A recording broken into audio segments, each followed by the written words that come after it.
I don't know what that was. I'm excited to get started today. Today's going to be fun because we're working on a new level finally, because we've been stuck in that forest level for so long. We did have an interior level, which was pretty cool, but that's kind of being worked on currently by Felipe, who's the 3D modeler of the interiors.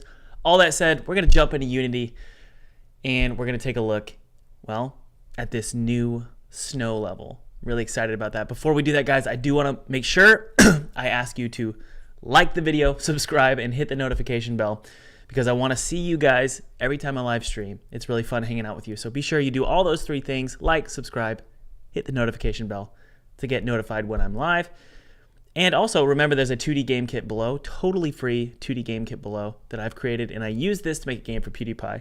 So it's yours, my treat to you. Use it however you want, commercial or personal projects, I don't care. All right, let's go.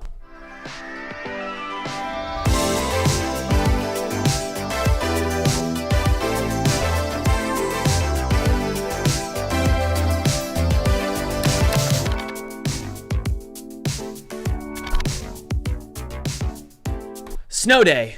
It is a beautiful, beautiful snow day on my Mac, right? Here we go. Well, that's actually a forest. Hold on. Here's the snow level. Okay, so this is what we got so far. How many of you were in the live stream yesterday? We had a really good time. So this is what we were working on. It looks, see what's so funny is game dev, honestly, is about knowing how to make crap look great. It's a lot of it is, well, it's kind of like putting makeup. What do they say? Makeup on a pig. I've heard that before. Maybe I shouldn't have heard that before, but I've heard that before. And that's what this is like. It's not that pretty, is it? But once you hit play, things look pretty great. So let's take a look. So we've got the fog, we've got the snow particles. What's happening? Hang on. Why are you off center, my friend? There we go. So this is what we got so far. It's not perfect, but it's, well, a perfect canvas. We've got all the profiles, we've got all the post-processing profiles, the mood, the sound, the particles, everything looks awesome. So what I'm going to do here is I'm going to start, well, creating some paths, but I also want to box things in a little bit. So this level is going to be a little bit bigger in terms of the freedom to move around, but it still needs to be boxed in, okay? So this area was created just, and hopefully that'll make sense in a second. This area was created, man, my volume's too loud, hold on. This area was created just for the purposes of testing out graphics and stuff. So I can delete all of this now that all the prefabs are created. So let's take the pine trees, and I'm going to leave one of them because we do need to finish the pine trees. I just realized that. We need to finish the pine trees. But I can delete this one here, the spruce. This one, we can delete all of that stuff. The lamppost, we don't need any of that anymore. Guys, why am I deleting all these game objects? Because, again, they were just there for me to see how things looked, to make sure, well, the world looked pretty beautiful with those assets, because we're reusing assets over and over and over again. But more importantly, when you're using the terrain tool, you better make sure that your terrain is perfect before you start throwing in prefabs, because those prefabs are not going to adjust with the terrain when you decide to lift it up a little bit, or maybe remove a valley or add a mountain. Everything's going to get screwed up. So you need to commit to the terrain first. All right. So that's what we're going to do. We can delete all of these. Whoa, so much stuff. What is all this crap? Oh, it's this over here. We're going to delete all this. We don't need that anymore. That was just for getting this level started. This one we're going to just disable, and that is our ground. So here we go. We got pretty much nothing here. Really beautiful. I love the way this looks. And we've got these trees here. Those are just pieces of grass. I don't know if some of you were with me when I first started live streaming this game. This is all just grass. I can just erase it, and we'll be good to go. We're going to erase this grass here as well. Let's bring the opacity and the target strength up. just erase, erase, erase. Hi, Dan. How are you? Okay, so that looks great. Let's go to this pine tree here and unwrap it. Just get this pine tree done before we actually go in and start stamping the terrain and making paths in it. So I want to just get the tree out of the way. So I'm going to open this up in Blender. So we have large pine tree here. I can just double click on it and it's ready to go. See that? I'm going to go to object mode here, actually edit mode here. And really quick before I commit to unwrapping this and texturing it, let's just make sure we inset a few more things here. Yeah, just like that, and then extrude it out. There we go. Scale it. I'm just creating some little broken branches here. Nothing too crazy. We could probably bring out this edge loop here. Come on. Sometimes edge loops don't get selected, which sucks. That's okay. Good. Scale it up here. And then bring it forward a little bit. There we go. Something like that. Maybe one more up towards the top here. Does anybody have a better way of doing this? This is kind of what my instincts told me to do. It's not the best way to do this, but it's fine. It's fine. All right. Take this little piece here, and these are about the only two I'm going to do. Okay, let's save that out. Take a look how it looks in Unity really quick, just to double check. Where's that tree? There he is. I just want it to look consistent. Yep, good. Okay. So pretty beautiful looking tree. I kind of wish it had. Oh, come on, Thomas. I always do this. You know, I was watching Dusk, a Let's Play of it, I believe, and it's just the graphics are, you know, they're pretty crappy, but in a beautiful way. And I just have to remind myself not to be a perfectionist, but rather, I've learned a lot from Dusk. I've learned a lot from Danny as well. You guys know I'm a big fan of Danny. I think Danny's figured out something when it comes to game dev that a lot of us should take note. One of those things is well, ensuring the player is having fun and putting some humor, no matter what your game is. Putting humor in there and making sure it's fun always wins. It always wins, especially when it comes to ensuring your game is, you know, able to go viral. That's what I'm learning is it's, you know, having a beautiful looking tree, that's cool, but really what matters is having fun. Letting the player have fun, especially letting streamers. If streamers are having fun, you're going to sell your game. That's really kind of an undeniable truth at this point. Let's save that out. Just take a look here. Okay, we got one more up there. Okay, so it was kind of worth it. I liked it. Or I like it. Cool. Okay, so, you know, it's fine. Maybe one more up towards the top here, and then we'll go ahead and unwrap this tree. Okay, so I'm using I to do an inset here. Just pressing I on the keyboard and then scaling this face.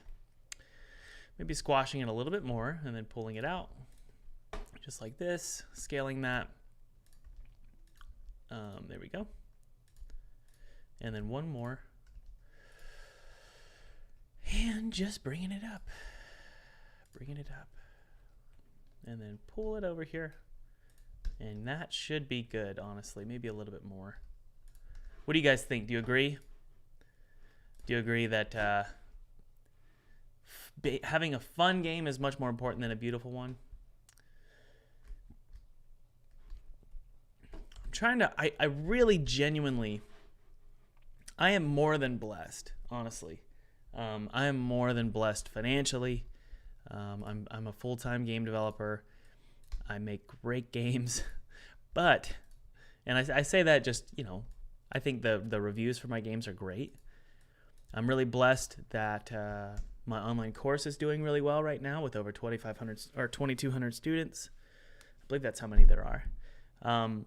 So I'm blessed financially.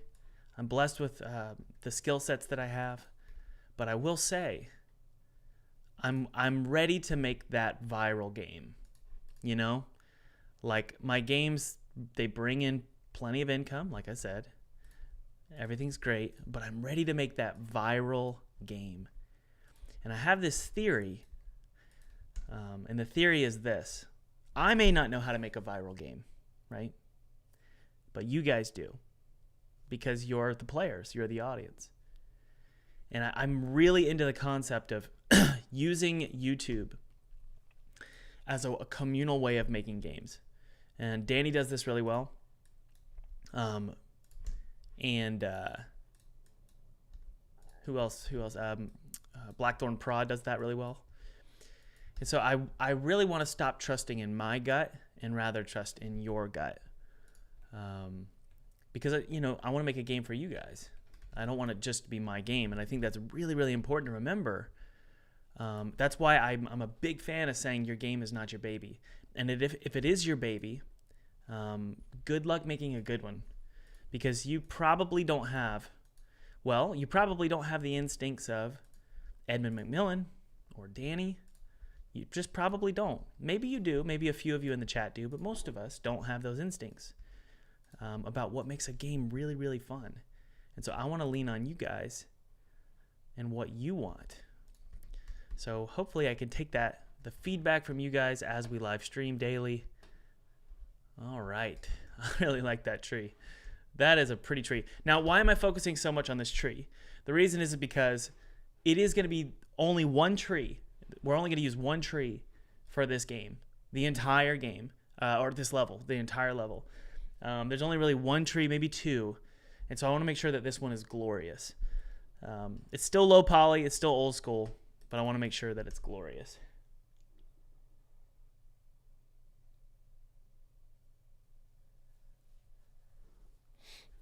The beauty, you're right. Here's the thing. One of you said, who was that? That was Neril says the meaning of beauty is interpreted differently by everybody. And you want to know something? That's so true. And I think that if you lean into beauty and I'm talking to myself here, if beauty is all you lean into for your game, well, you're probably going to hit a smaller audience than if you were to lean into just making a really fun game. So, and the reason why is I think something being fun it's certainly subjective, but I think it's less subjective than beauty or story or music. Now, by the way, guys, I'm speaking only from a entrepreneurial sense, from an opportunistic sense, a capitalist sense. I'm not speaking in terms of, what's appropriate or what's the right thing to do in terms of your game. Really, deep down, you should do what you want to do, what you love.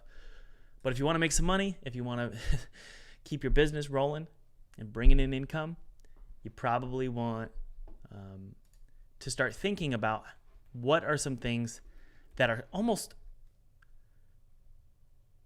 a fail-safe. And one of those things is just make your game fun. Make sure it's a little bit funny. Give the player some freedom to have fun and do crazy, interesting things. And, the next generation, guys, is, it's Gen Z, right? Who's Gen Z? I'm not. But Gen Z, they love freedom in the games that they play. They love freedom. So you need to give it to them at the expense of your story. That's just my theory. At the expense of your story. So, and this is just something I'm learning slowly. I'm really learning this slowly, but surely I'm learning, I would rather my audience who's playing the game, I would rather them have the freedom to screw up the story, meaning they make some gameplay mistakes, they break the game even. You definitely don't want to lock them out of the game, but for the most part, yeah. Let's see how this unwraps, okay? I'm going to do a smart unwrap and see if we can... I don't really think I want to worry too much. All I really want to worry about is gosh, that looks awful. Let's do this. Nope. Cylinder. Woo, that's really nasty. Okay, unwrap.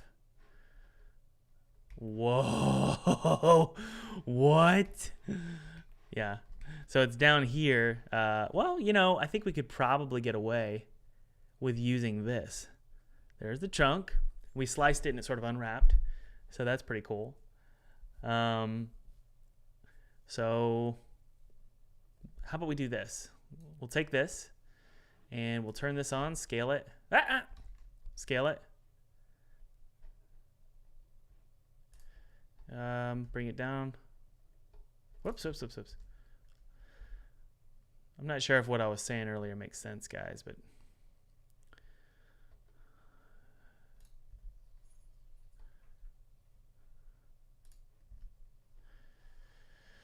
it's just something I'm learning. Been thinking about it a lot lately, actually, because I want to grow. You know what's interesting? The older you get, well, maybe a better way of putting it is the more responsibility you put on your shoulders and the more dependence you have, the less you think about the purity of something. And me and my wife were watching that movie, The Patriot, with Mel Gibson. It was on Netflix for some reason, so we were like, okay, we'll watch it. So we were watching it, and it's a pretty cheesy movie, honestly. But something I kind of appreciated was the Mel Gibson's character says, I'm a parent, I don't have the luxury of principles. And I find that very interesting.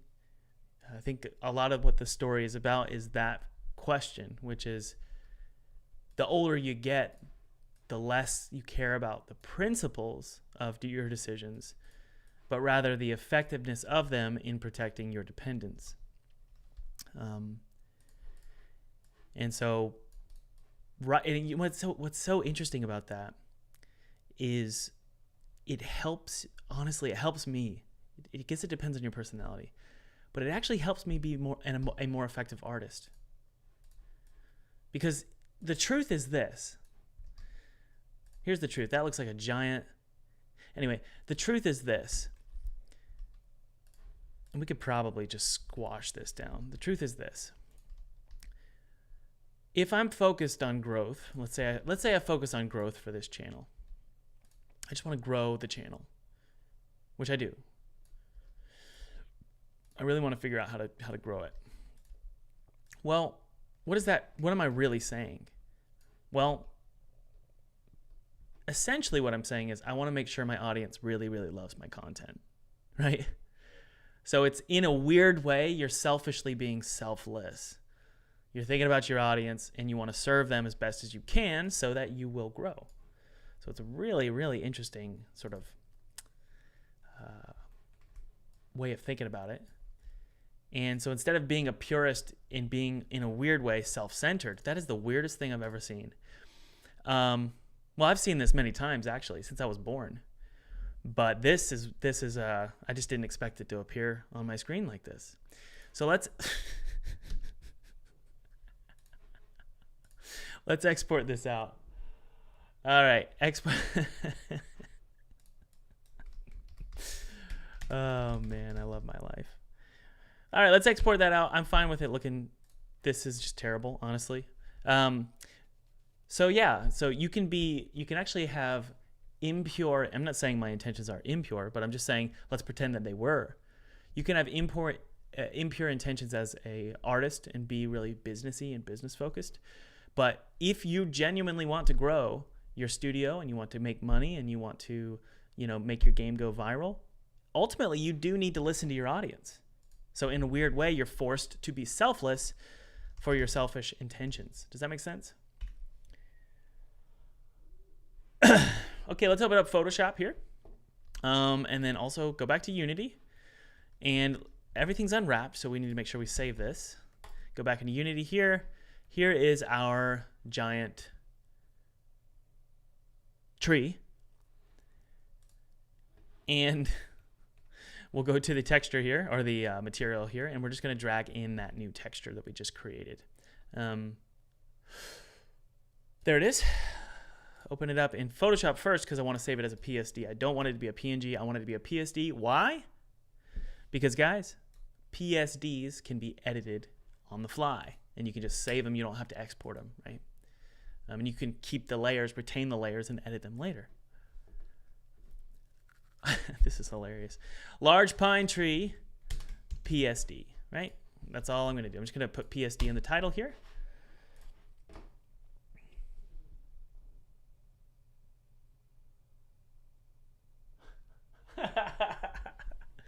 Gordon, this is a Christian channel.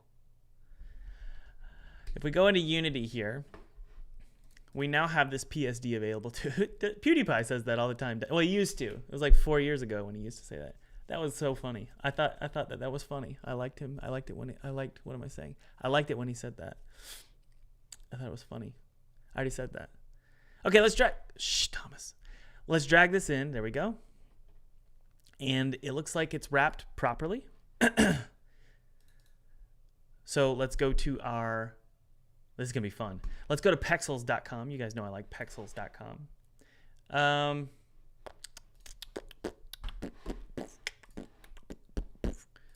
Go to Pexels.com. And we're going to drag like a wooden texture. And this is why I love creating games. And I've talked about this 1,000 times, but I'll go ahead and talk about it now. This is why I love creating games.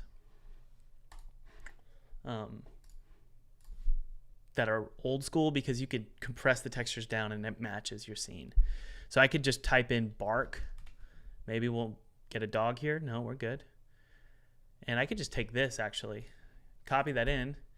Obviously, I need to remember to give attribution, which I do that towards the end of my projects. I always do the attribution all the way at the end. And then we can just put it over top like this, over top of the giant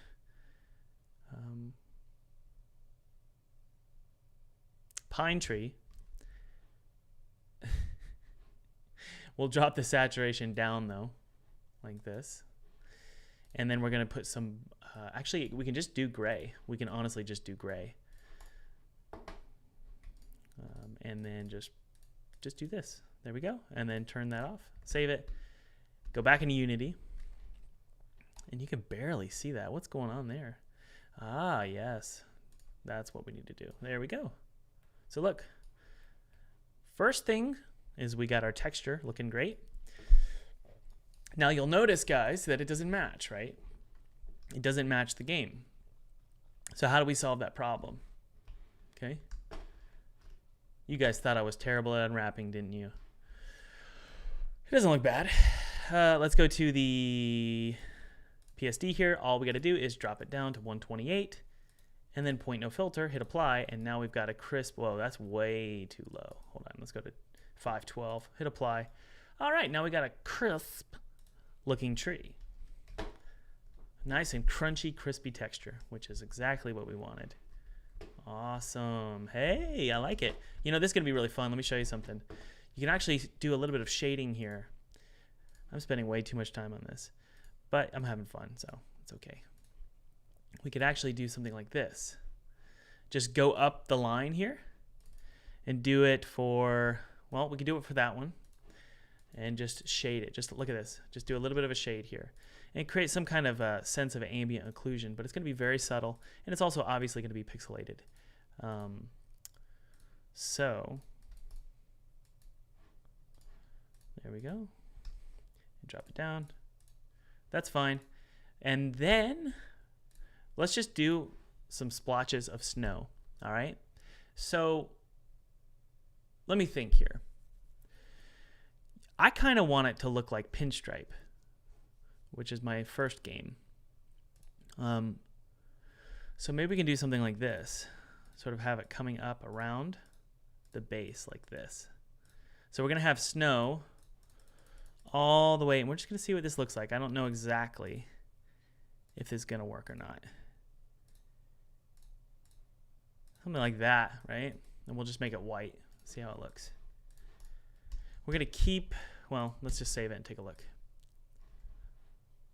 Okay, we're getting there. Yeah, you kind of want the snow to wrap up around the base of the shaft of the tree.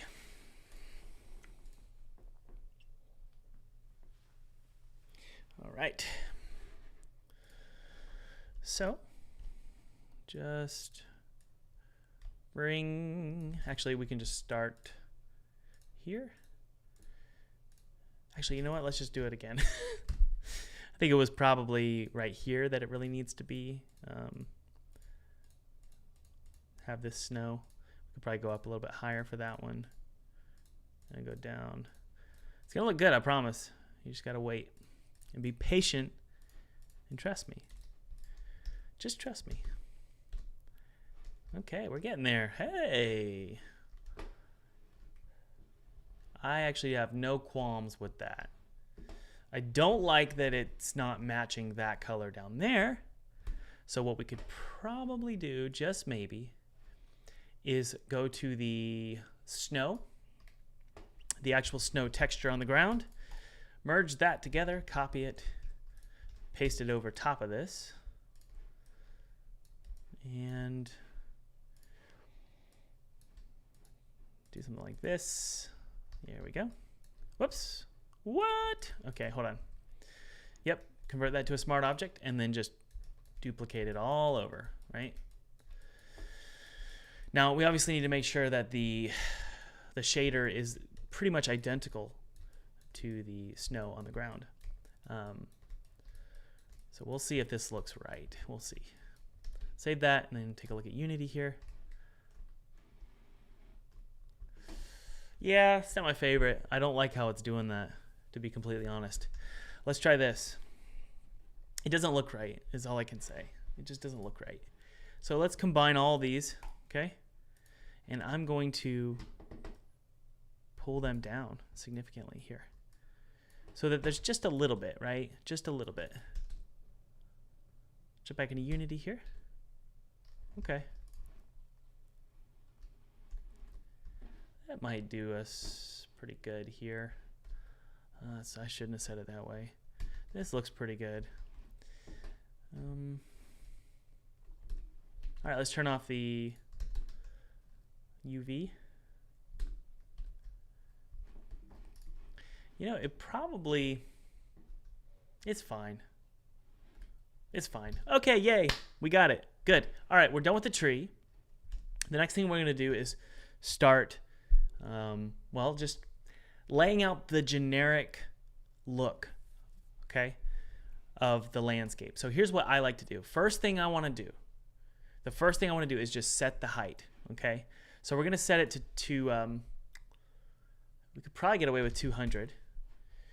The brush size is going to be pretty big, and the opacity is pretty big, and then we're just going to click. There we go. All right, the height is set, right? And now what I like to do is start drawing in my paths. This is so much fun. So we're going to set it to, I think, 185. And we're going to use this right here. Well, actually, just a circle is what we want to do. So we're going to start the play over here with, yeah. Okay, that's going to be our little test circle. We want to make sure it's going to be high enough so the player can't get out of it. I certainly have my doubts here. We also want to make sure that the height map resolution is set to 257. Needs to be a little bit higher because I think that that's what it was in the other level. There we go. So now it's a little bit more sort of higher resolution for the polys. So we're just going to test this and see that the player can't climb over the edge. With these Doom style games or even Half-Life style games, it's not open world, right? So the player has this sense of being locked in. For this level, however, we're going to have it a little bit more open than the previous one.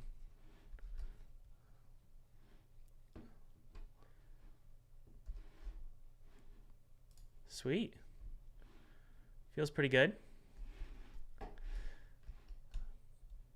I think it should be a little bit higher. So we're going to write down these two numbers. Well, let's write them down in our head. I have to do this for me to remember numbers. Gordon will tell you I have a terrible memory. 185, write it on my head. 185, no, it's going to be I'm writing it on my brain right now. 170, okay?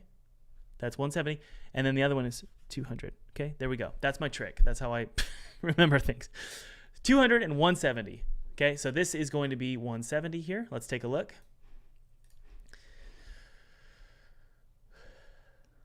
Yeah, I like that a lot better. It's much higher. Good, okay. So we're locked in, right? To make sure that we're happy with how everything looks, I want to do a test really quick of adding in stone to everything here. So we're going to do, well, probably a smoother brush. The opacity doesn't need to be like that. And then we're just going to paint around the edges here. This is the stone wall. And it looks terrible. See, that's the thing, is it looks terrible right now. But it's going to look so realistic when we're done. And that's why I love how you really need to be intentional when you're painting on the terrain.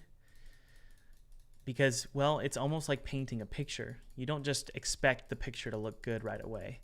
Just because it looks 3D and just because it's a terrain tool doesn't mean it's going to do all the work for you. You really need to be intentional. So stuff like this here, you want it to look like some of the snow is melting towards the edges. But then we can bring some snow back in like this. See? Maybe increase the... change the texture a little bit, increase the brush size, and then just sort of do stuff like this. All right, let's hit play. All right, good. Awesome. Now, if you remember, guys, I have a rule. How many of you remember my rule? The rule that I'm currently breaking. Well, I don't know what's going on. I think this is a shadow. The rule that I am using for this game, and it's important to set commandments for yourself when you're making a game. One of my commandments is every time there's an edge, it's going to have something hanging over it. Okay? So in this case, it's going to be icicles hanging over the edge.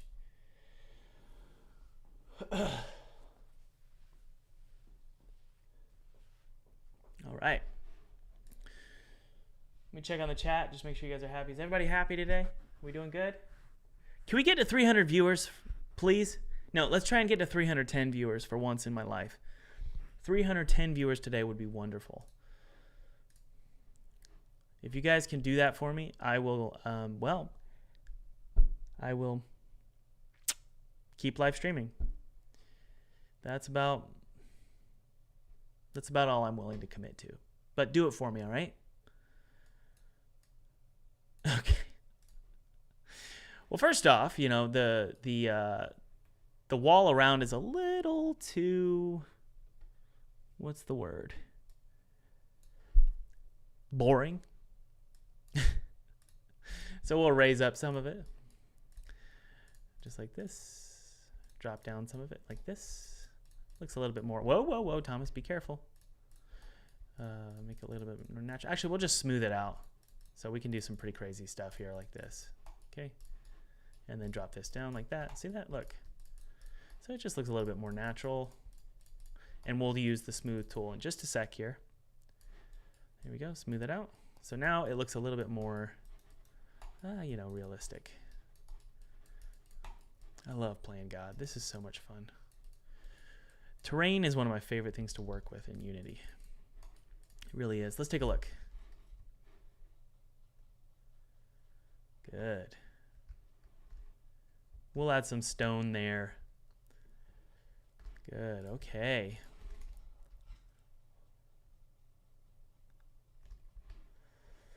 What I mean is we'll add some rocks there. That one is a little too smooth, so let's drop that down a little bit. Raise or lower terrain, just knock it down, and then one was there as well. But overall, I think we're good here. Okay, one there as well. Yep, okay. And then what I like to do is just around the perimeter, you do a very subtle drop, okay? And really you could achieve this by actually just doing it the opposite way that you think. So instead of adding a sort of a trench around the edges, why not just do a pulse in the center? Okay, There we go. It's a little too high. And then I think we need to go to the paint texture here. And now remember what I was talking about earlier? Adding a rim of snow around the edge here. Just like this. So it looks like it's, and we could probably do a little bit harsher edges here. There we go. See that? Look at that. Oh my goodness. My life. So good. Look at this.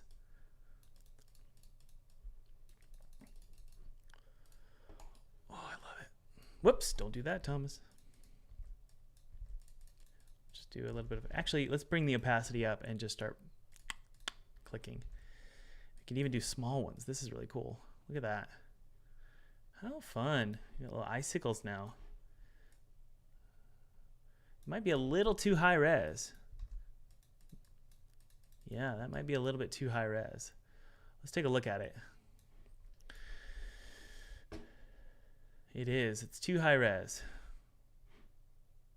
That's pretty cool, huh? I'm telling you what. You guys need to listen to me.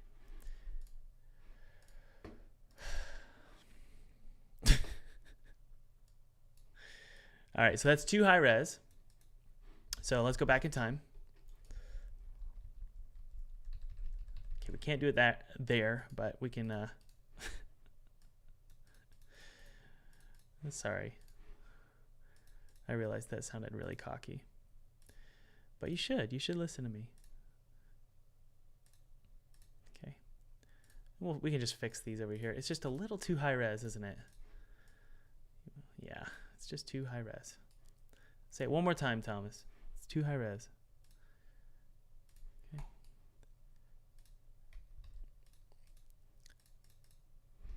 And the opacity is just too strong. Okay, there we go. Good. Are we at 300 viewers? 307. Are we going to get to 310? Are we going to get to 310? That's the question. Again, like I said, if we get to 310, I will commit to live streaming for the rest of the day. I mean, what I mean is until I'm done, until I want to be done, whenever I choose to stop.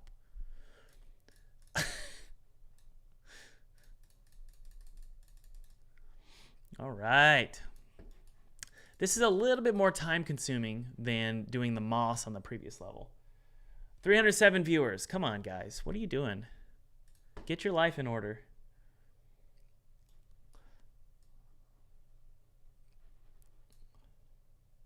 $307.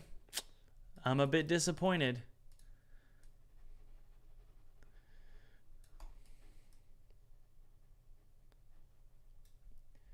$297. What is happening?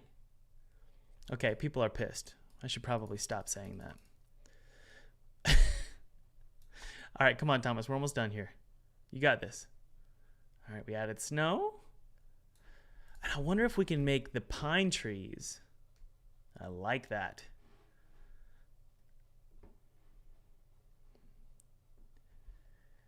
I wonder if we can make the pine trees.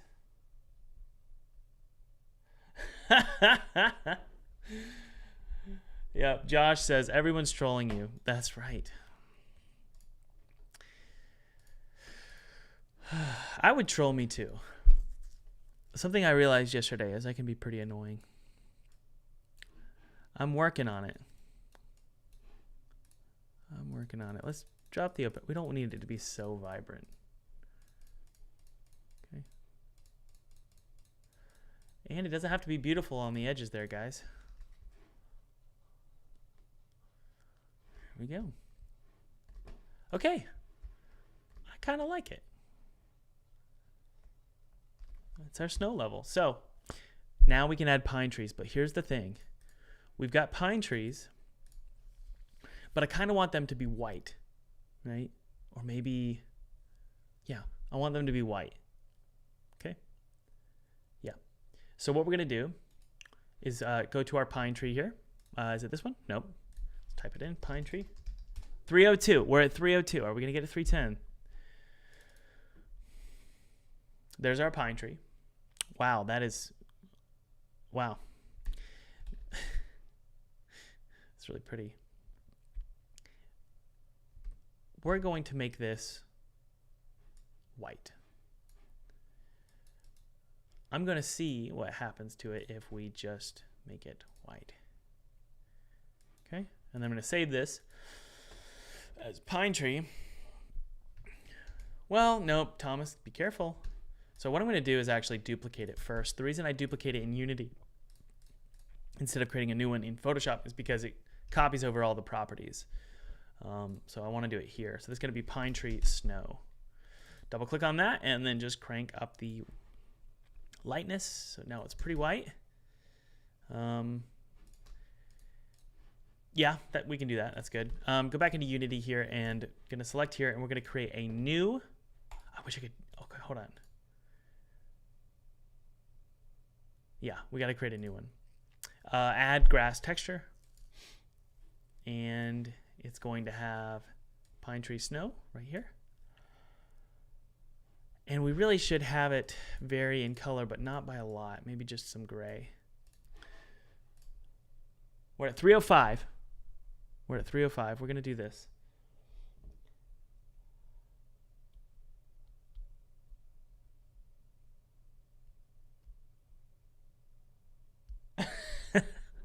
Josh Bishop says, think of your annoying traits as... Well, I should do this in a British accent, shouldn't I? Think of your annoying traits as features instead of blemishes. Thank you for coming to my TED Talk. Thank you for the encouraging words. All right. So we have this snowy pine tree here.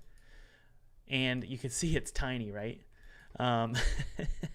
This is a cool trick, honestly. If you're going to have a like a pine tree really far away, just do a grass texture.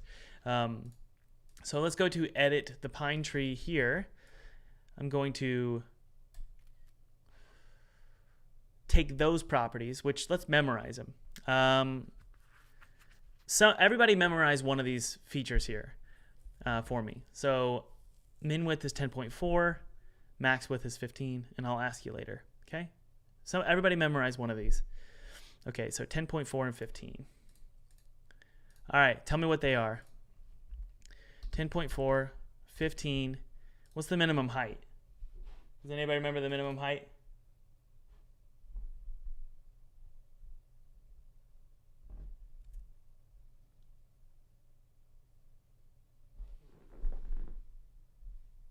Max height is 58.9. Okay. Oh, it's 09. Okay. The noise spread is 128.33. 120. There we go. You guys are good employees. Thank you very much. I'm sorry I can't pay you, but thank you for helping me out here. Minimum height is 4. Okay. All that's good. What about what's whole edge padding? That's kind of cool. And I think, was billboard? I don't think billboard is turned on. I don't think it is. Oh,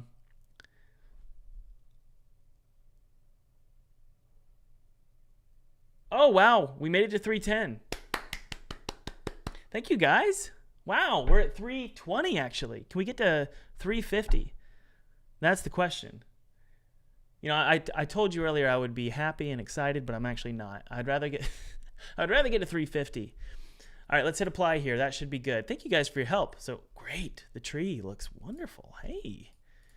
Okay, so we'll bring down the opacity and the target strength. So it's not, you really don't want to be too dense here. It's never good to be dense, but you especially don't want to be dense with grass because it can get really slow really fast. So we're just going to do a pretty subtle opacity here. Seriously, guys, thank you so much for we had 320 viewers, which was amazing. I don't think we've been there in a long time. I think that was like probably back during the PewDiePie era when I was making a game for his audience. How many of you came from PewDiePie's channel to my channel? I'm not sure why you stuck around. I sure wouldn't. But okay, so let's just good. Okay. So we got all these really, see how crappy it looks? It just looks horrible. But I'm going to tell you what, we're going to get away with it. Let's hit play. Take a look. Okay, so I don't really like the white trees. You know? I really don't like the white trees.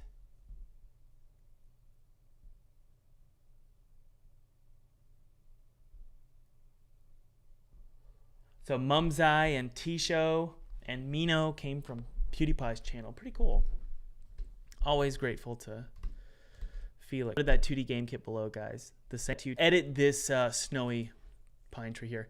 I mean, honestly, I kind of just want to do green. You know? It just looks better. So we're going to delete this.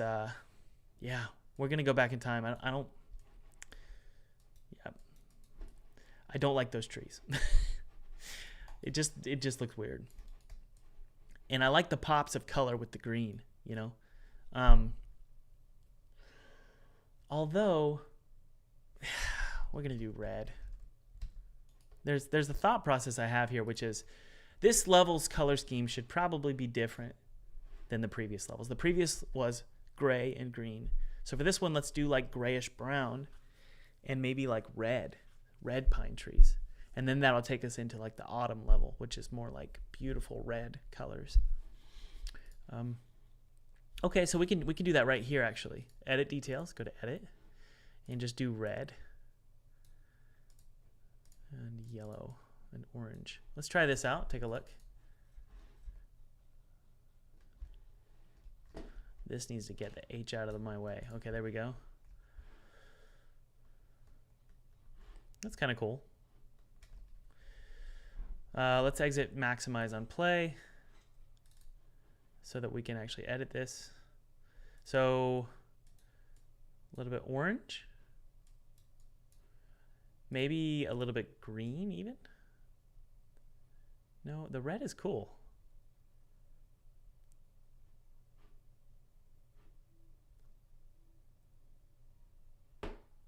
Ooh, purple. Sorry guys, I'm just curious what I should make them look like. Should I just keep them green? You know? Kind of like that bluish green. That's cool. I like that.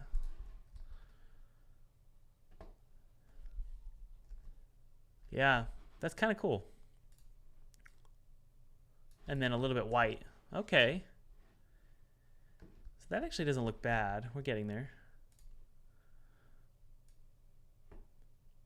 Hey, I kind of like that.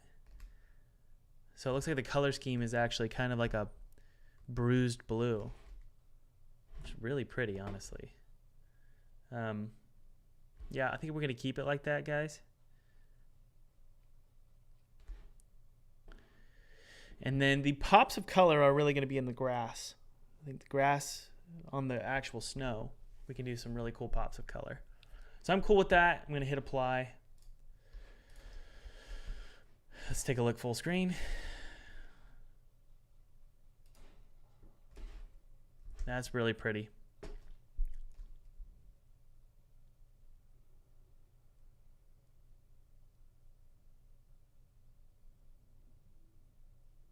Yeah, I really like that. It's really cozy, which is what we want. We want cozy and creepy. That's my style. But again, I'm reminding myself, Thomas, don't go style over substance this time around for your games. That's something I've really learned. Instead, choose fun. Choose fun. Even games like Resident Evil, they're leaning on fun, aren't they, guys? That's what they're really leaning on. Sure, the games are scary, but they're fun. And I know it sounds really strange that I keep talking about this, but I didn't make games to be fun. For the last 15 years of making games, having fun was not the goal. Hold on one sec, my kids are home. If I don't lock the door, they'll burst into the room. Who knows doing what? So you always got to be careful when you're live. Remember that one news anchor and his kids? He was like live on CNN or something, and his kids just showed up. All right, we got a beautiful set of trees here. I love that blue. I really do. Such a beautiful color. So if you get really close, you can really see it. So honestly, I like it a lot. I think the color scheme for this level is going to be like a bruised blueberry blue. I don't know what bruised means. It's like maybe almost a little bit grayish red. So that looks pretty sweet, honestly. Okay, so pretty foggy, pretty creepy. That's what we wanted. The next step to making this thing look glorious and just honestly just the goal for your indie game, honestly, guys, should be being economical and ensuring your game looks amazing with just a simple click and it looks amazing, and being able to replicate that. So what I'm going to do here is I'm going to take this grass here and I'm going to create a new mesh. Let's first off, can you guys remember these numbers? Okay. Everybody memorize one of these numbers for me. Okay. Got it? 3, 2, 1. All right. Got it memorized. Now start listing them out, but be sure, guys, be sure that you let me know what the value is, what the variable name is. List them out. Go. All right, we're going to add grass texture here. Let's type in grass. We're going to use this one. All right. Noise spread is 0.19. Thank you. Alex Lowen, Mumbai, min width is 0.5. Okay. Max width. Max height is 1. What's minimum height? 0.2. See, guys, you can't make games if you don't have people telling you what to do during a live stream. I'm sorry to say, if you don't have an audience like I do, you can't make games. No, I'm kidding. Max height and width is 1. Okay, max width is 1. Okay. What about minimum width? 0.5111. Okay, noise spread, that's correct. Billboard. All right, now we can choose some colors. Thank you guys so much. That was really helpful. Billboard is checked. Okay, good. Billboard is on. Good. Okay. All right. Is that everything? I think that's everything. No, the real reason I'm asking you guys to memorize that for me is the alternative is taking a screenshot and then I have to open it up in Photoshop. I don't think you can copy these or duplicate them. So, all right, we're going to do a vibrant bruised blueberry. Okay. So those are the colors. Look at that. Oh my goodness. I love those colors. All right. Wait, what did I just do? Oh yeah, good. We're good. Okay. Oh my word. I already like it. Let's take a look at this and see how it looks. Probably needs a little bit more density, but let's take a look.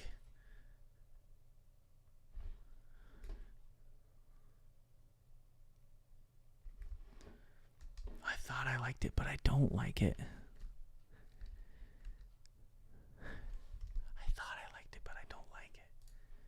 Well, let's increase the density here. I think I need to increase the height or something. I'm not quite sure what I need to do. It could be, well, it probably, it could be that we just need to put grass below it, a grass texture below it. Yeah, that's the problem is, that's a good idea. I don't know if we can do that though. One of you mentioned, Thomas, it needs to go from white to a color. We can try that. And that's a really, really, honestly, that's a really good idea. I have to admit, though, I don't think Unity is going to let me do that. Okay? So let's try it out. It goes from white to that, what was that color? It was like this, wasn't it something like that? So something like, are you saying that? Unity doesn't really play ball because the shader does weird things, but this is called grass in snow. Let's save that. There it is. So it's default 2D, alpha source, alpha is transparency, remove matte. Yeah, okay, that's it right there. Maybe lower the, and then 0.0 filter, hit apply. So you're saying edit, go to the edit details here. You're saying to do this. It doesn't play ball.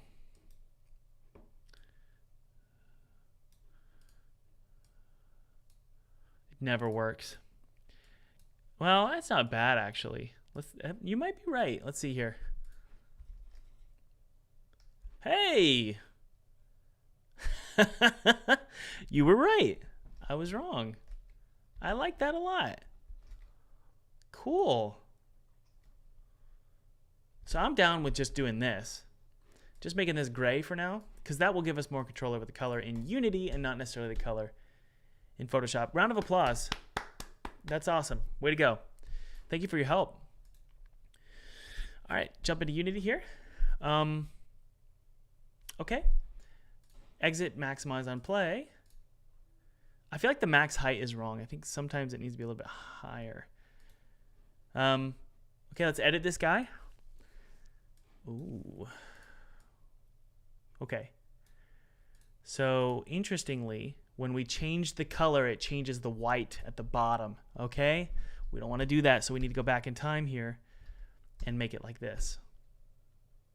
Okay. Come on, go back into Unity. What? I got to refresh. There we go. So pretty close, honestly. Pretty close to what we need. We could probably just go back into, here we go, drop this down, drop the saturation down, and I believe that's all we need to do. Go back into Unity here, click refresh. Well, that didn't, well, maybe. Let's take a look. It's a little too gray, isn't it?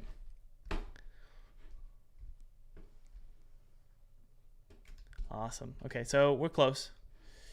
Crank up the saturation, maybe the lightness a little bit. There we go.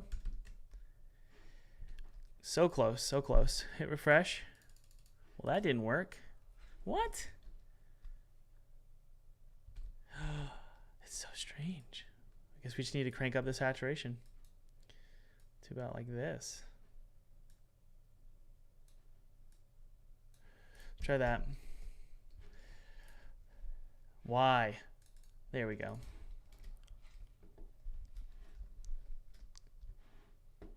So close, guys. It's just a little too bright. The grass really, honestly, the grass needs to be the Band-Aid. It needs to look so good that you can put it all over the place if your scene looks boring. And right now, it doesn't look as exciting as I wanted. We might need to do red. We might need to do red. That's kind of cool, but let's go to maximize on play and take a look.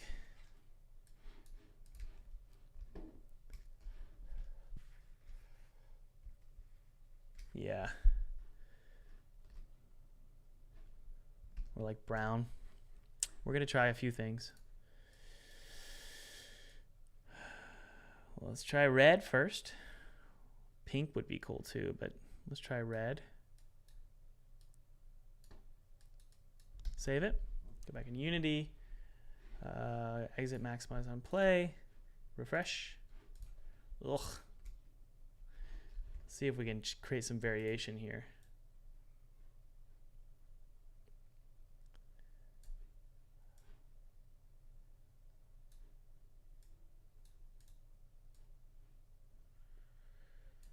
Wait a second.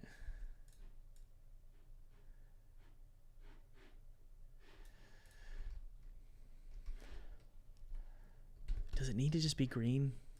Unfortunately, maybe yellow. Hit refresh. No, I don't know what's going on. It just looks muddy. Noise spread.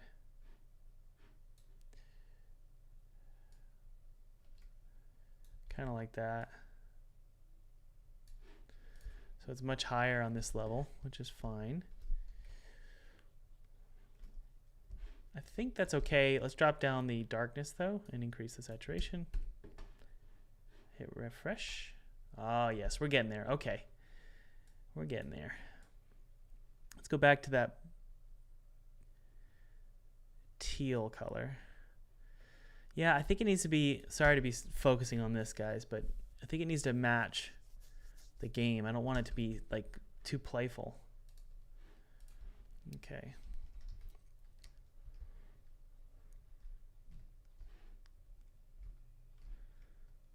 Okay, yeah, we're going to go back to that blue color. I like the blue color. But, yes, okay. Whew. Sorry. Save that out, take a look, hit refresh. I like that a lot. Okay, and here's why. We can throw in some pops of red and some orange in there, and we've already got that ready to go. All we got to do is take the flowers here and here we go. Look at that. Pretty cool, huh? So now we've got just a really stylish looking game, honestly. And it's just because of these blue and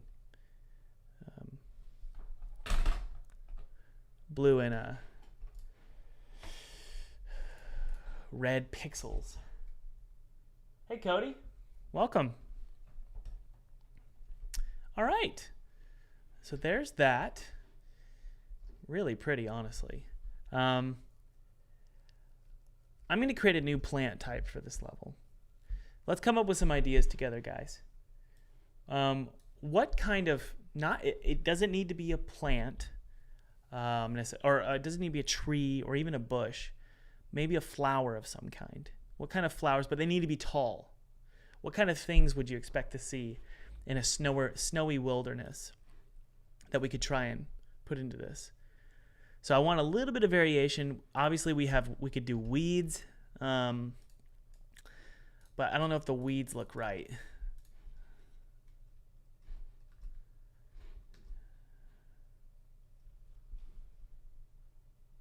A fern.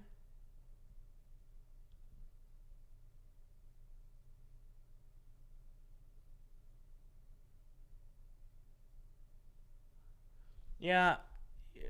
Flowers is strange to me, like big flowers, because it's like snowy, you know. It could be just dead twigs. Would that be cool? Sort of just twigs shooting up from the ground randomly. Mushrooms. Okay, we could do some mushrooms.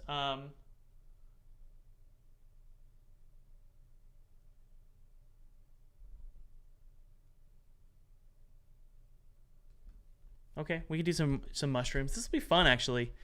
I'm going to call them pixel shrooms. Let's create some pixel shrooms. So I'm going to take this grass in snow. I'm going to duplicate it. And I'm going to call this grass mushrooms. Actually, there we go. Mushrooms. Let's open up our pixel shrooms. Not muxel. Mushrooms. There we go. Double click on that, and here's the truth, guys. I can just type it in on noun project. We got a couple mushroom types here. It's just going to be one, though.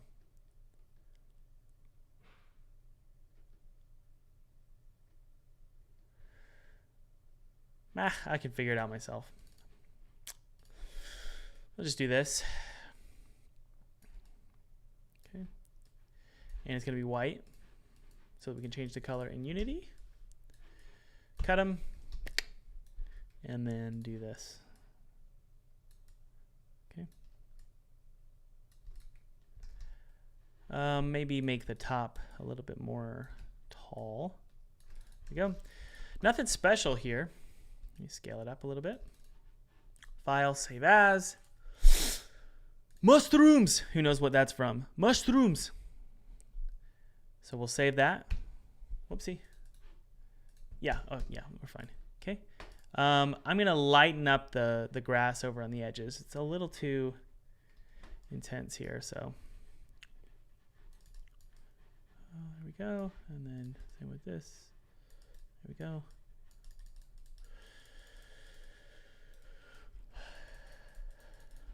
Okay, good. All right, let's do those mushrooms.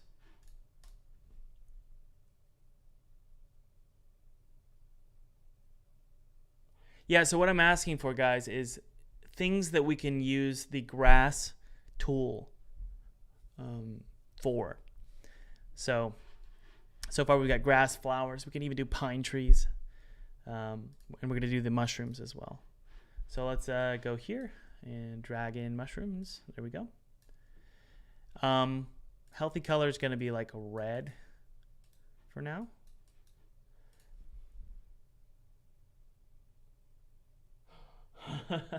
Parents and Gaming got it correct. It is. You said Russian Lord of the Rings. No, it's just Lord of the Rings. That's how they talk. All right. My accent is perfect. All right, here are our mushrooms. So they'll just be little clusters, see? Because whenever I look at mushrooms in my backyard, that's how it looks. It's just really disturbing, honestly.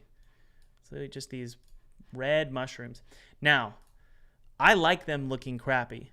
I don't know if I want them to be billboard. I kind of want them to be like that. So let's see here. All right. So we'll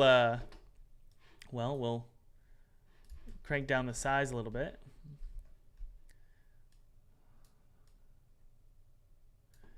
And the height. And I don't really know if I want them blowing in the wind that much. All right, so we'll do 0 to 1.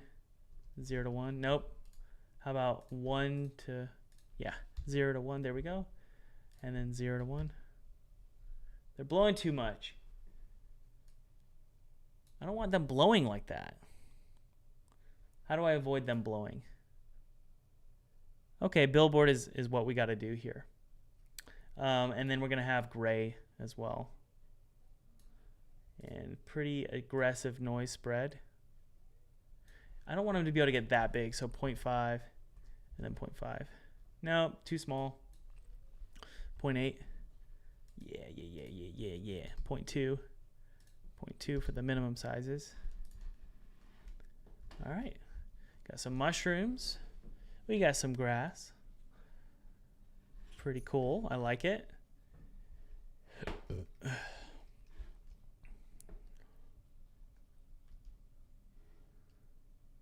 All right. The one thing I wanted to do is actually twigs. Okay. I'm curious if we can pull this off. Let me think here. Jebby, come here, buddy. It's okay. All right, let's do some twigs. By the way, guys, if you haven't downloaded that 2D game kit below, feel free to download that. Totally free. And also feel free to check out that webinar if you are interested in, well, hold on. The mushrooms need to be pixelated. Can I do that? Yeah, check out that webinar if you're interested in learning how to take a demo and turn that demo into a full-time gig, which is what I did. Well, I did it for... Pinstripe wasn't a demo, but it was incomplete. Coma, aka Neversong, that's what we named it later, that was a... that really sucks, honestly. You can't do pixelated grass, so you kind of have to rely on the screen shader. Neversong was a demo, so that was true for Neversong for sure. Yeah, it looks fine. Okay, whatever. Okay, so let's do some twigs. The thing I want to do for twigs is go for an Ivan to Earl look. So here's what I'm going to do for the Ivan to Earl look. Why do we need him to glow? We want him to glow. Well, you can't add a glow to grass. Let me explain. First off, we need to crank down the size. If I were to put any sort of glow here, here's what would happen. There's no such thing as a transparent pixel on a grass shader, okay? So you can see here, look, even though we have a glow, it's doing its best to remove it. Now that's what happens. See that? So we don't want to do that. But it would be cool, I agree. No, you can't add emissions or anything. The grass shader is really, really limited. It's limited. I could really go for some coffee. I could really go for some coffee today, guys.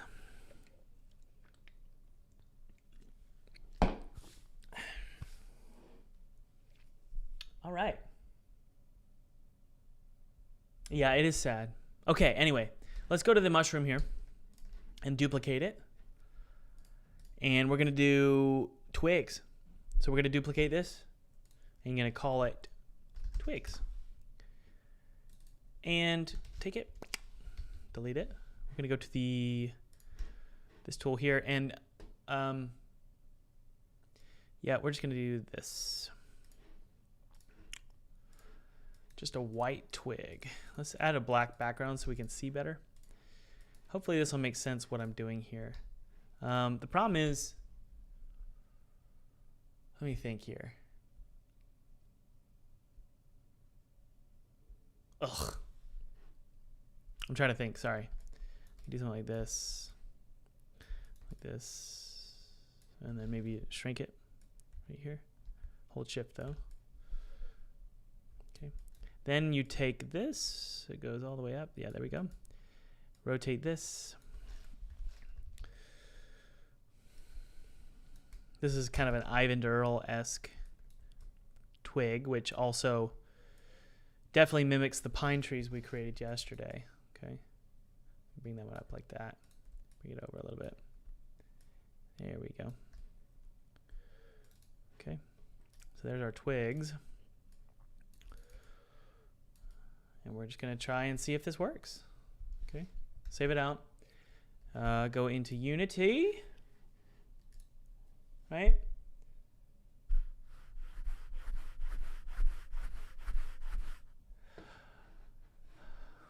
Like that. We'll go to add grass texture and we're going to add in the effing twigs right here. I know right off the bat the max height is going to be something like 5 and the minimum height is going to be something like 3. Minimum width is 2. Maximum width is going to be 4. It's not going to be it's going to be dark gray to black. Billboard, no. There we go. Okay, something like that. So we'll see. It's going to blow in the wind, though. That's what's annoying. And I don't really want them to blow in the wind, but because it's all one mesh, let's see how that looks.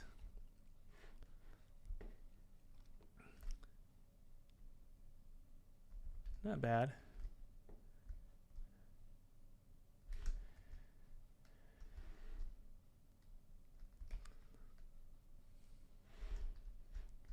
I hate how you can see the tops of it. I don't know why that's the case. Isn't that annoying?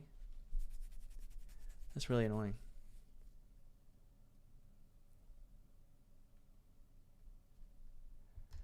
Yeah, sparse twigs is probably going to be what we end up doing here.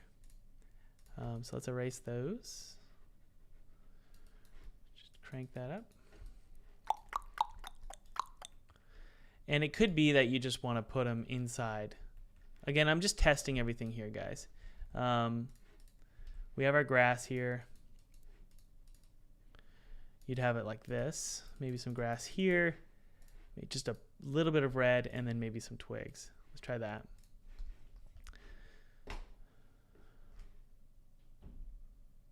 No, I don't like it. It's just confusing at this point. So we're going to do what everyone knows I should do right now and just delete this.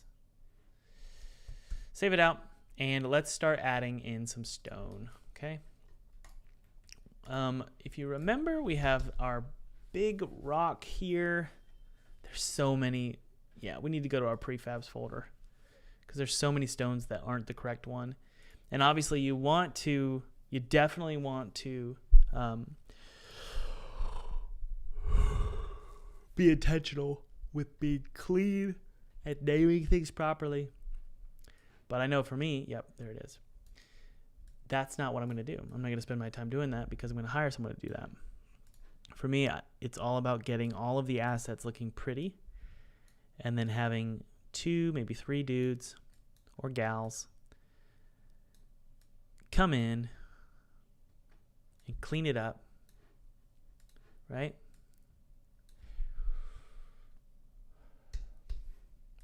So for me, I'm not going to be the one that cleans everything up.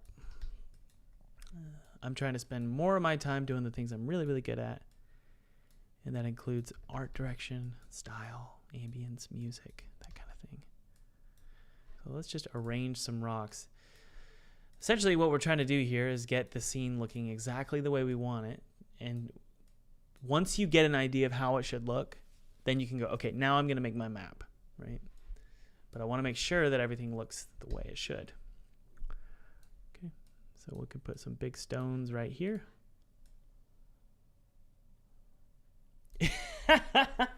Ryan Godoy says it looks snow good. It looks snow good.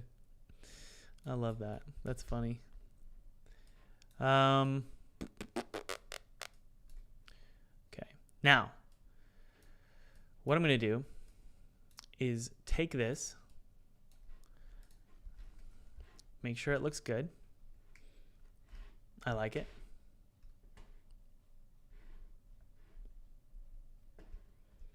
And now we have a beautiful blank canvas, right? I'm actually going to create one more snow texture.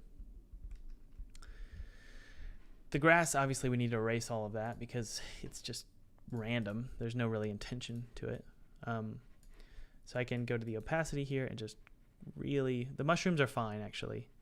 But what I'm going to do here is I'm going to create one more texture, and it's going to be kind of a mixed grass. Well, the truth is, we could probably just do it this way. We could go, yeah. I don't know if I want to do it that way. Let's take a look.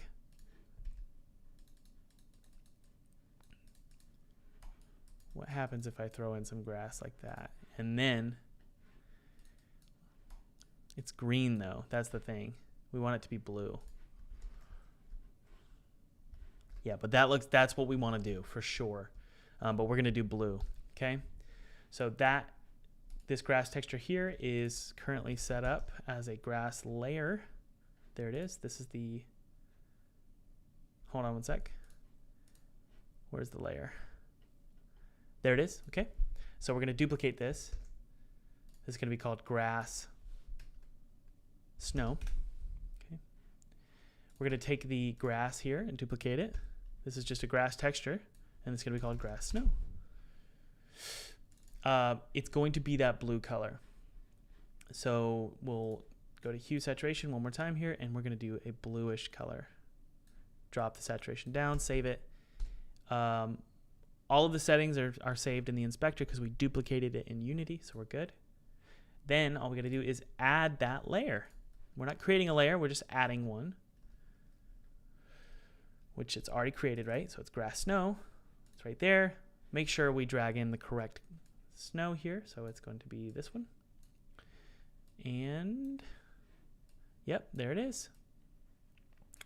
And obviously, you know, we want it to look a little bit more intentional. So we can do something like this maybe. Brush size, increase it, opacity, increase it, and then just do that. You know, just really be subtle about this. Nothing too crazy. There we go. You like that sound? And maybe a little bit more patchy over here. But what's cool is you can just add some texture to this snow and make it feel a lot more realistic. Because snow, I mean, there will be parts of the game where the snow is pristine, but there will be parts of the game where it's not pristine. So we just need to feel it out, I guess, you know. Okay, let's go to the grass here and just watch this. We're going to do a really big, very subtle, like 0.3 opacity. So you can just barely see some of the grass coming through. Okay, let's hit play. Take a look. Awesome. Okay, so that's where the grass patches are going to be placed. All right, does that make sense? This might mean that we don't need the snow on the actual grass blades like we had, because it's going to only occur, and this, we're just setting a rule up for ourselves here. It's going to only occur where this grass is. Okay, so let's go to Unity here. and go to the grass snow. Drop the brush size down and just, yeah, we're probably going to remove the base of that grass. All that hard work, but now it doesn't match, see? But I kind of only want the grass to be growing where the snow is melting. I don't know why. I guess it kind of makes more sense to me that way. But we'll see how it looks in game view, because right now it looks like crap. Don't ever underestimate the value of being intentional with your textures and the grass that sits on top of it. See, it's so funny because a lot of people think that, oh, I need to go download an asset, or I need to go download the $150 terrain, the custom terrain asset that really makes things look beautiful. And I went down that path for a year of just constantly looking and digging around on Unity for the best terrain tool. And I found that the problem wasn't that I needed a new tool. The problem is I wasn't just taking the time to be intentional with how everything looks. So watch this. I mean, we could probably go to the grass here. Where is it? Yep. And actually just drag it down to about like that. Save it. Let's take a look. Okay, go to exit maximize on play, activate inspector, and then refresh. Yeah, we're getting there. Yeah, we're getting there. Okay.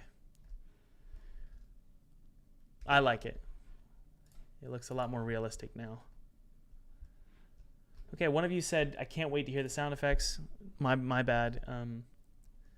I haven't set up my computer to actually be showing you guys the sounds, so I'm going to do that really quick. Hopefully you can hear it now. There we go. And then obviously now I can't hear it, so hold on. Can you guys hear it okay?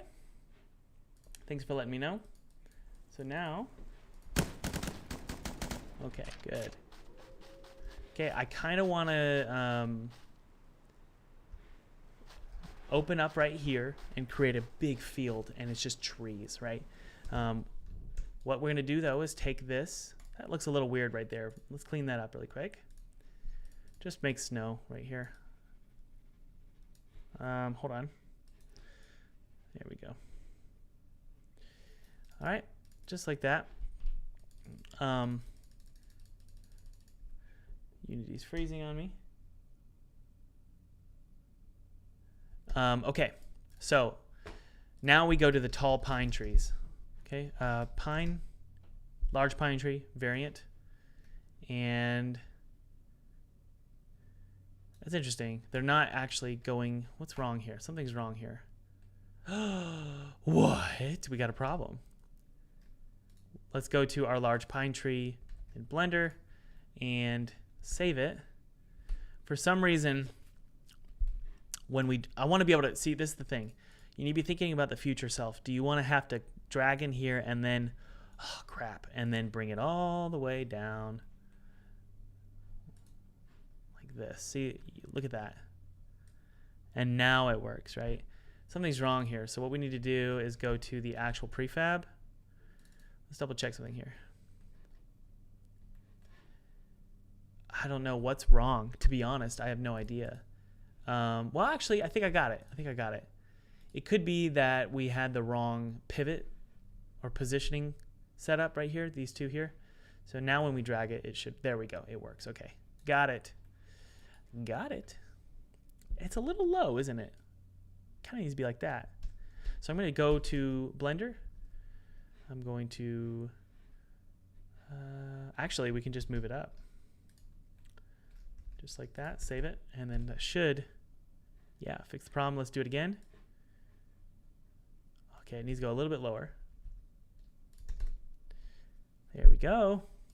Okay, we've got these pine trees, and this is going to be fun. I want to show you guys something. When you're working with snow and you've got a problem like this where it's like, okay, I can just see it looks like it doesn't match. It matches okay right there. But what you can do This is really fun. Look how beautiful, though. I mean, my goodness. I just want to be here all day. Awesome.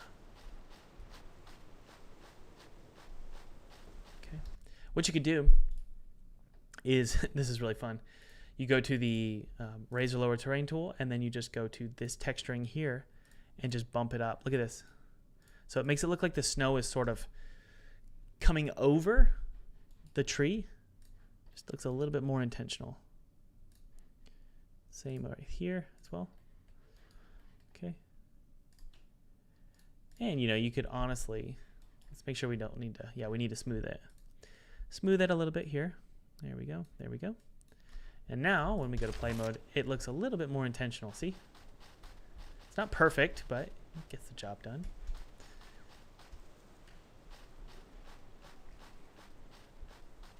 All right. I love it. Feels great. Could probably do some work with the profile. Let's go to the profile really quick here. Something's wrong. It's not contrasty enough. I'm trying to figure out why. So let's go to the color correction here. Crank up that contrast. There we go. See, what did I tell you? You all need to listen to me. Click on saturation. Crank up the saturation. Oh, Thomas wins again. Every time. Crank up the warmth. Yeah.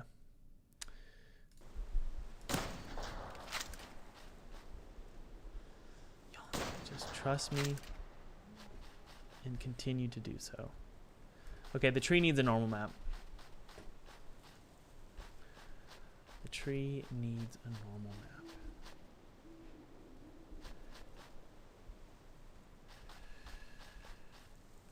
Yeah, let's put a normal map on the tree here. We can do it actually right now. We don't need to exit play mode here. So we're going to double click on this tree PSD, save it as a new file. Actually, really quick, go back into Unity here, and just if you duplicate this, yep, now we're going to call this tree normal PSD. While we're at it, make it a normal map. Hit apply. Oh, it just did it for us. But I like to do it in Photoshop. So create normal map here. Yes. Do I need to invert it? I do. Okay. Well, no, we're okay. That's good. Save that. Go back into Unity here. And we're going to drag that normal map into our material right here. There we go. Hey, it looks so much better already. Let's take a look. Yeah, it looks a lot more crunchy. Do we need to increase the contrast? I think we do. Really crank up the contrast. Back in Unity. Yes, crunchy, crunchy tree. I love that. So down there, we don't need a normal map. So let's see here. What we'll do, oh, that looks so good. Okay, so what we're gonna do here is go to the, well, this, how do I, let me think here. Ah, yes, we can just do it there. What am I thinking? I like how that looks. Really intense. Yeah. So yeah, what we can do is actually go to, well, hold on. Down there, we don't want any shining, but I do like it up there. So I've never done the masking away of it. Let's do this first. There we go. That looks so good. I'm trying to figure out what to do down here. Do you guys have any ideas? I don't really want a normal map down there. So what we can do, I think, is we could take this color here. Yeah. We could take this color here. Ah, here's what we'll do. Large tree normal. There it is. We take this, copy it. We go to the normal map. Put it on there. And then we color it. Just a boring color like that. I think that'll do it. Yep. Okay. Pretty good.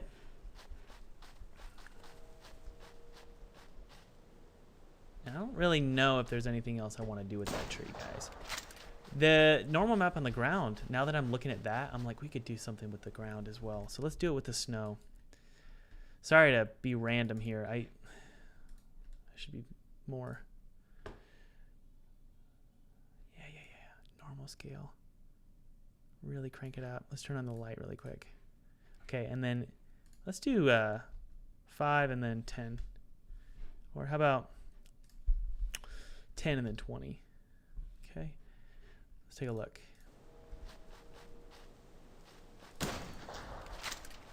All right. We're getting there. Just hold your horses. So we're going to do this. We're going to make the normal scale 1. Let me show you something.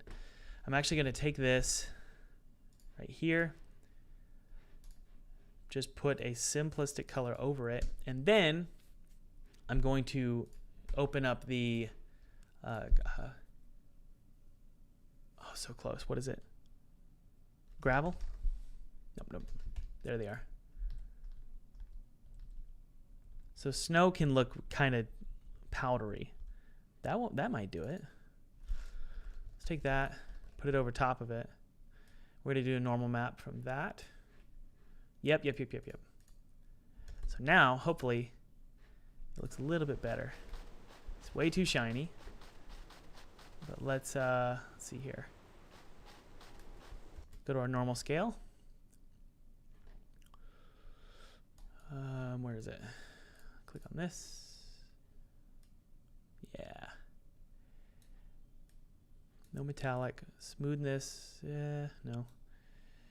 So maybe it's at 1 here. Let's take a look. It's too shiny.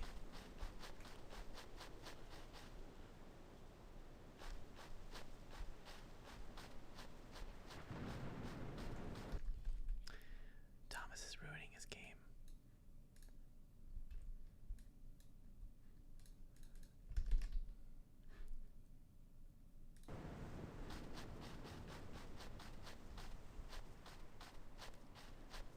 Almost.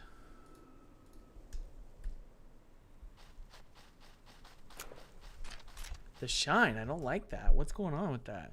Let's see. Is it the normal scale? It is. It's just the normal scale. If I set it to 0.3, but then I cranked up the contrast in this, what happens? Sorry, I'm just experimenting because I haven't done a ton of normal map stuff before. So I'm just figuring it out. Okay. So normal maps on terrain are not really our friend. Not really. They're not as beautiful as what I was expecting. Let's set the normal scale to 0. Is it specular? Is that the problem? Let's see here. Hold on. Sorry, guys. I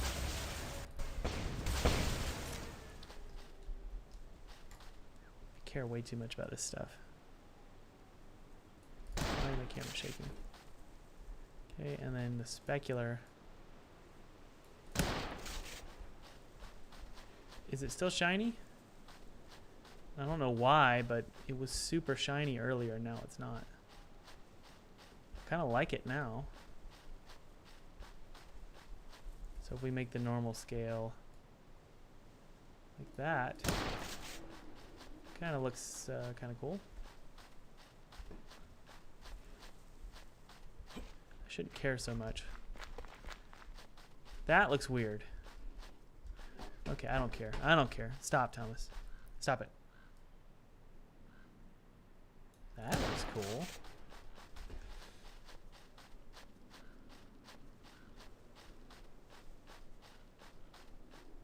Okay, we're going to keep it like that.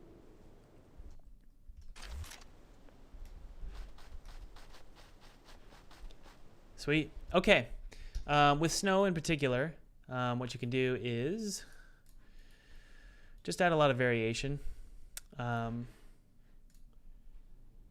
351 viewers. What the F? We made it to the second. Well, it just dropped down. Look, it was 351, I promise.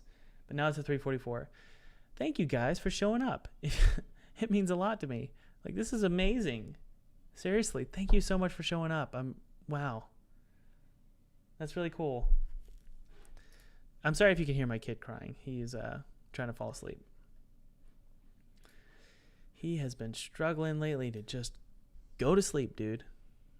You're okay. Could just go to sleep. All right, so we can raise up the texture like this, see? Or raise up the terrain and sort of get some, just making it look a little bit more warped and snowy.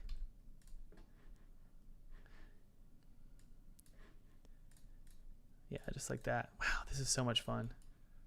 I love snow levels. Dude, he is screaming his head off. You guys probably can't hear it because this mic is pretty great. But it's a great mic. It's a really good one. Okay, we're going to smooth all that out. And I want to show you something really, really fun. Believe it or not, sometimes in a video game, less is more. Okay? And going the sort of the yin and the yang of tight, then open, then tight, then open is really one of your best friends when it comes to game design. I'm not a perfect pro, but I'm good enough. So I want to show you how we're going to do that. All right. So remember, guys, we were using set height earlier. What were the two values? What was it? 170 and 200. All right. So we're just going to take this solid brush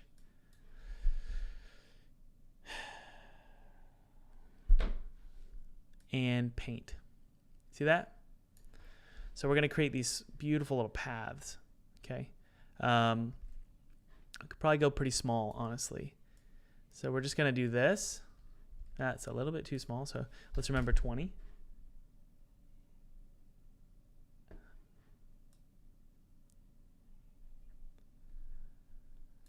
I kind of want to be different about how I do this one. I'm trying to think of the shape I want to do. But we're going to kind of go out into the middle of it's going to kind of go up this ravine. That's what I love about Resident Evil. It'll send you up these climbing ravines where you have to kill enemies. And we'll raise up the height in a second. But let's see. We really need it to open up right here. Really big. So let's see here. Where are we going to go? That's what I need to decide first. So we're going to go to a pretty massive open space like this, okay? Pretty big open space so the player can get lost in this big circle. And we'll just have we'll have little circles of pods that they can go to, you know? But for now, let's just connect these two here. So 24 is fine. And actually, I think I want to do it like this. There's one. And then watch this. This is going to be fun. Well, let's make sure it's perfect. And by the way, I'm just using a mouse. I'm not using a pen tool or anything like that. Okay? Great. Got a beautiful ravine. But we're going to break off. This is what makes things look a little bit different than the other level. We're going to break off and do a little pod here. Just get them lost, right? It's such a wonderful feeling in these kinds of games just to get lost. A little secret zone right here.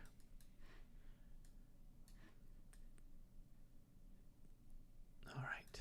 Okay, let's take a look how it looks. And go from here.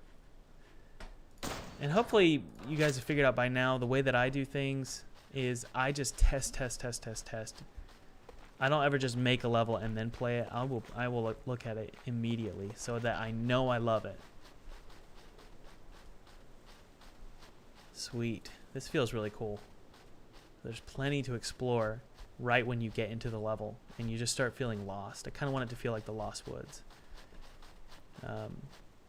But you guys get to see it from a bird's eye view, which is really cool. Sweet. Okay. That feeling of being in a maze is one of my favorite feelings for a video game. And it was really hard to do with the style of games that I used to do, which is like 2D platformers. It was hard for me to do that because I wanted everything to be illustrative, so I would illustrate every single thing. And it meant that the world wasn't very sprawling, it wasn't very big. But in this case, it's really easy to create a sprawling, massive world Yeah, okay, cool. Sweet. So we're just going to have this massive open space, but it's going to be a massive forest. Beautiful forest. Let me text my wife. Okay, she just told me I know he's crying. I have to let him. Yeah, we're trying to teach him how to sleep. He sort of regressed. Okay. All right, sweet. Okay, so now that we know we like it,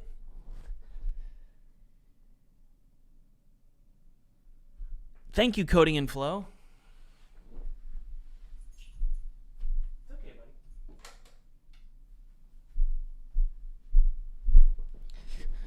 All right. Guys, if you haven't downloaded that 2D game kit below, feel free to download that. That is a free game kit that I used to create a game for PewDiePie in 14 days. All right. Sorry if you can hear the fan. It's getting hot in here, so I had to turn that on. Okay, so let's do what we need to do here and follow the rules. The rules are, well, we start with snow, right? And we're going to be pretty systematic about this, okay? We're going to try and do this pretty quick. Once you get an idea of what your game looks like, you can start replicating it and get really fast at making things look pretty. But don't underestimate the importance of making it look absolutely perfect, to your standards at least, before, committing to this massive level design. I make sure everything looks great first. It's just economical, honestly. We'll fill that in too and clean that up as well right here. Okay, there we go. All right. So let's see here. Yep. So that's what we're going to do just for now. Okay, now, first things first. Go to the stone, and all we do, it'll be pretty gentle here, but for this, we can just do this. Okay. And just fill in stone walls all the way around. And we're going to do it around this circle here too. Zoom out and just do it around the circle. I'm going to probably shrink it just a little bit. Yeah, to about 44. Nope. Actually, that's fine. Maybe drop the opacity down though. Yeah. So we're going to do 47. And just go around. Okay, I'd rather it be more on the bottom than the top. But that's okay. Sweet. I don't know why that tree's there, whatever. Sweet. So this is going to be like a big, massive forest. Now, obviously, you can use, a lot of methods to do what I'm doing. And you can find them on the asset store. Basically, they'll do all of this work for you based on the height. And obviously, that's a solution here. I kind of like to be in control of how everything looks, though. So that's why I'm doing it. One of the reasons why I'm doing it this way. The other reason is I don't know how to do it the other way, which is using height maps and all that stuff to. There we go. Okay. Let's take a look at that, right? Oh, and by the way, we need to kill these trees. Let's chop them down.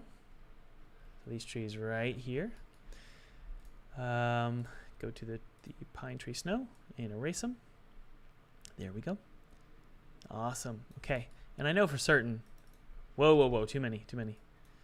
I know for certain we at least want some right here. Okay. Just, yeah. That's a little too many. Hold on. Kill some of those. There we go. And just sort of go around. It's just a little bit too opaque. Hold on.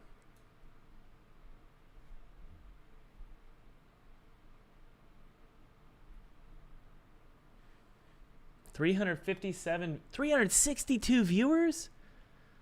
YouTube is blessing me today. What is happening? Guys, can we hit 400 viewers?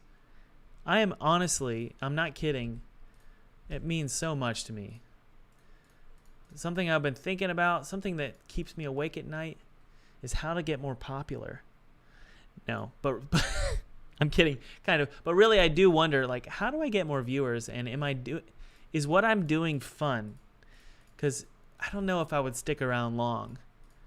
If I were you guys, I'd be like, okay, he's painting terrain. Let me know in the chat what you guys think. Hey, Unity, hey. Okay. Oh, we just had the law. I'ma put you in a timeout, boy. Thank you for completely destroying that spam. That was annoying. Yeah, guys, why do you show up? I wanna learn more. Why do you guys show up during these live streams? And what could I do differently to become more popular? Or what I mean is to get you guys to hang out with me longer, because viewership's important to me. I'm trying to build my channel, grow my channel.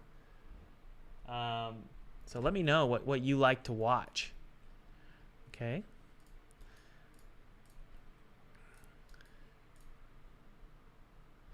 Okay, so we've got a couple comments here. Your work is interesting. We like it. That's from Martin. Jamie says, I love seeing how game making happens for other people. Battle Powered says, it's not what you are doing, but your thought process. Cool. Abdul, it's a YouTube and chat addiction thing. Oh, you guys like chatting with each other. It's not about me, huh? Okay. Way to go. No, I'm kidding. We love you and your personality, and you teach us so much.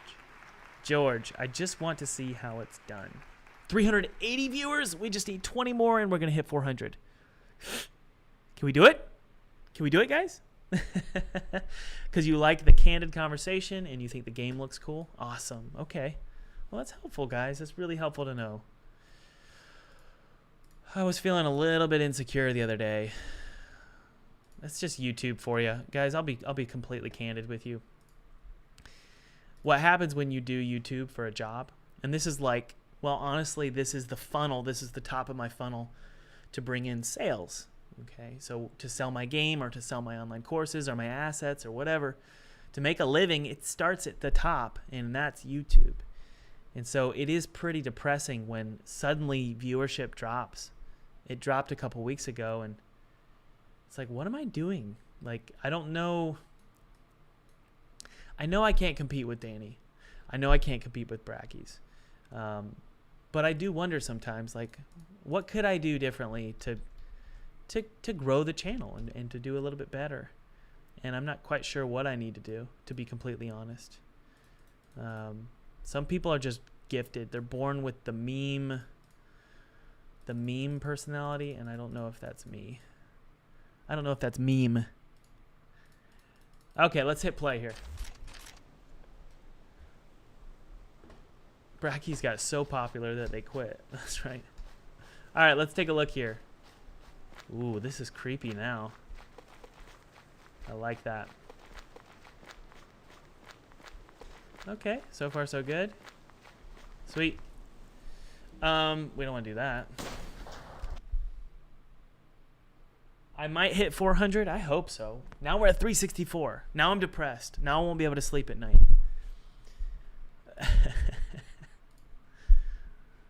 You know, as many times as a YouTuber says, I don't care about views, you get to a point where it's like, okay, tell me your trick, because I have no idea how to not care. All right, next rule, guys. Remember, we want to be systematic here. The next rule is to crank up the opacity, drop the mouse size down, and just start painting the snow on the edges here. Okay, we'll just go one little edge at a time. Okay. Okay, good. That's pretty Nike-ish, so let's clean that up. Stone. Tim says, just don't look at the numbers. Easier said than done, my friend. Coding and flow. Do you know what I'm talking about? Maybe you don't. Maybe you don't.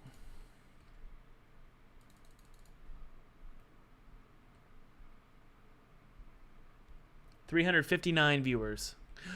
Let's see if we can hit 400 viewers. If we can hit 400 viewers, then I'll be happy with my life. If we can't, it's your fault, and I'm going to be upset. So just know that. No pressure, but just know that. All right, just adding little beautiful little icicles basically down the walls here. Coding and Flow says, my views dropped hard since I switched from app dev to game dev. Yeah. And that's hard to do, isn't it? Making a pivot, Coding and Flow. And by the way, I think you emailed me. I haven't checked that yet. I'm waiting on my PA to help me with that. I have a kind of a flooded inbox right now, and he's going to look at that stuff for you, and hopefully he'll forward that. He will forward that to me if you did email me. I'm not sure if you did, Coding and Flow. Okay. Edges are looking pretty good so far, huh? All right, good. I like it. I like it. Who knows what that's from? I like it.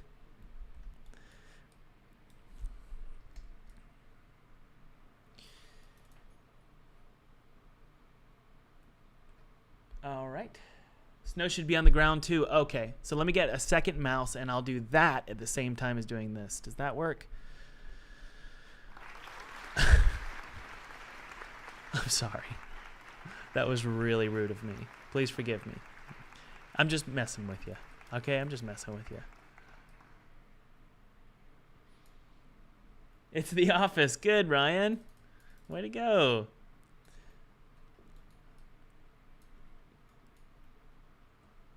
I like it a lot. I know what that's from, too.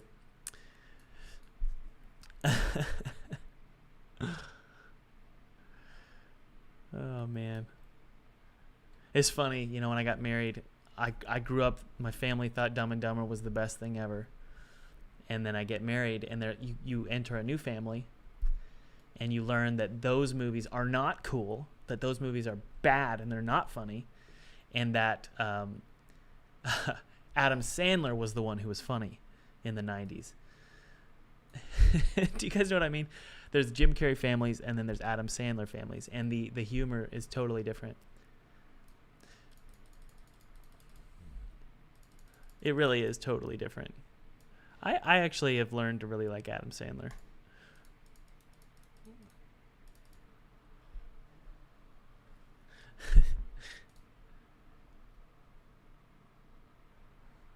My first date with my wife was a Dumb and Dumber quote off. That's from Matt. All right. Sorry, this is taking forever, but this is just part of the process, right? Okay. Let's take a look at it. So far, so good. I really like this level.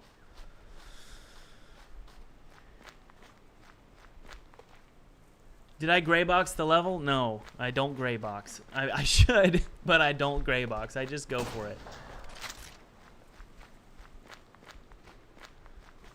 Tuck Mac says having 100 viewers is a lot for live. So you're telling me that I'm complaining. You're right. I shouldn't be such a little bee. Oh, that looks cool. So obviously, guys, you know, we're gonna need to smooth out the edges here, and let's get just this channel done first before we move into this massive forest here. But I mean, is this not therapeutic or what? I really, really enjoy doing this. You just got to be really intentional with these edges here.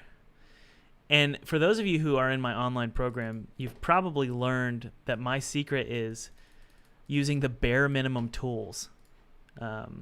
And Gordon will probably tell you why. Gordon works with me, and he helps me edit videos. He's a great editor, and he edits a lot of my videos. And he knows, he can tell you that, and Hector as well, that my memory is just so terrible. And so I don't even remember how to use tools half the time. So I just use the bare minimum to get a whole game done. And I would have been insecure about it in the long run, or I would be insecure about it right now had I not released games already using the same method. I'm not saying the way I do it is perfect, but I'd rather finish a game using tools incorrectly or not using the right tools, just getting it done, than the opposite, which is not getting your game done. And always, how many of you understand that feeling of obsessing about the perfect way to do something? In particular with 3D, it's like, what about this asset? Oh, Thomas, you should use that asset. Why aren't you using that asset? And all I'm saying is, shh, I'm going to make a game and I'm going to finish it. Will you? That's me being a D. But I'm serious. That's called gatekeeping. It's this something that occurs, and no offense, I haven't been reading the chat, so if you've done this, I'm sorry.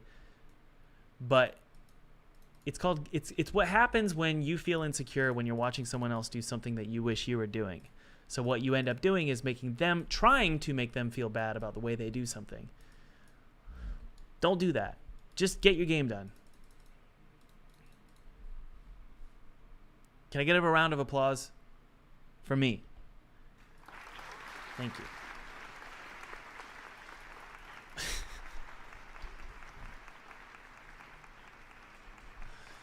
All right. See, look at this, guys. That's terrible right here. We don't like that. So we need to go back over that with stone.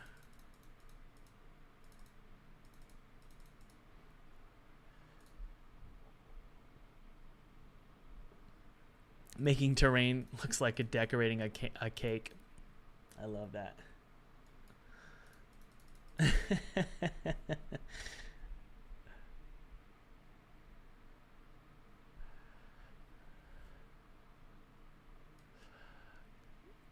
Cody, reach out to Thomas at fulltimegamedev.com with the subject line, Thomas told me to email you.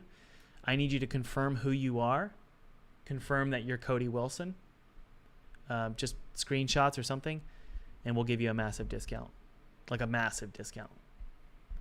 All right. And whoever tries to do that will be blocked from my email. Cody, you do it, though. It's your lucky day. All right. 369 viewers. Come on, guys. Come on. Can we get to 400? That would be like, well, let's think here. One of the greatest days of my life. One of the greatest days. I've learned to start saying that. Because not every day could be the greatest day of my life, even though it does feel that way sometimes. I love my life. This is a genuine question. I want to know, can I get in the chat, raise your hand, how many of you love your life? If you don't love your life, give me a thumbs down. I really genuinely am curious if the majority of my audience loves their life or if the majority of my audience doesn't love their life. I know it's a weird question to ask, but I want to know. Because I'm getting the sense that a lot of you really enjoy life. Okay, Tins? I'm sorry about that. I'm sorry, Tins. I wish you the best of luck. And I love you, honestly. I don't know you, but I love you, man. I'm sorry about that. Okay. Oh my goodness. Coding and Flow says, too neurotic to enjoy my life. Or I know that feeling. Guys, can we encourage Tins? Is it Tins? Tins, guys, let's encourage Tins and say, I love you, Tins. Only if you genuinely do. I don't want it to be fake. Is it possible to love someone you don't know? Absolutely. Let's say, I love you, Tins.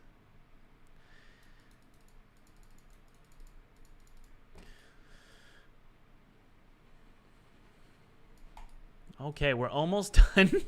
We're taking our time, though, that's for sure. We want it to look perfect. That's important. It's important for everything to be perfect in your game before you launch. Said nobody ever.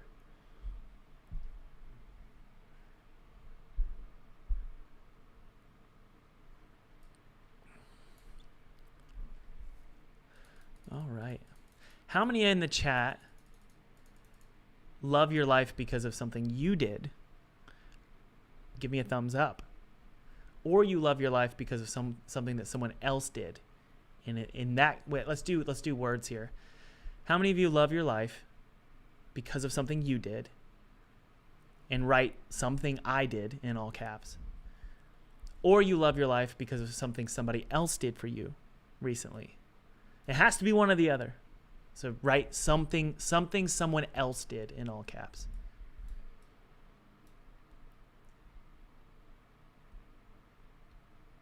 Ignited says something God did. Crystal says because of what I did. Cool. Crystal, I want to know what you did. Tell us what you did. The Silver says I love life because of God. Jesse says both.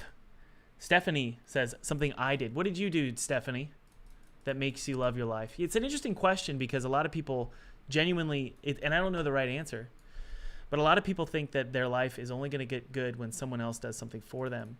But the opposite end of the spectrum is sometimes you do need somebody to just step up and do something for you when you're sort of locked into a mindset or in a really bad situation.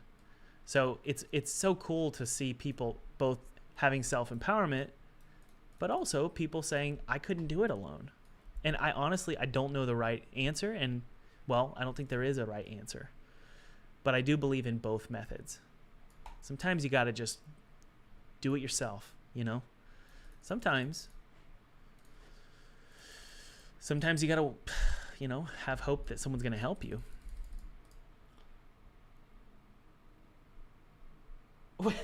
Unseelie, you bought sheep? That's why you enjoy your life? Tell me about this. You bought sheep?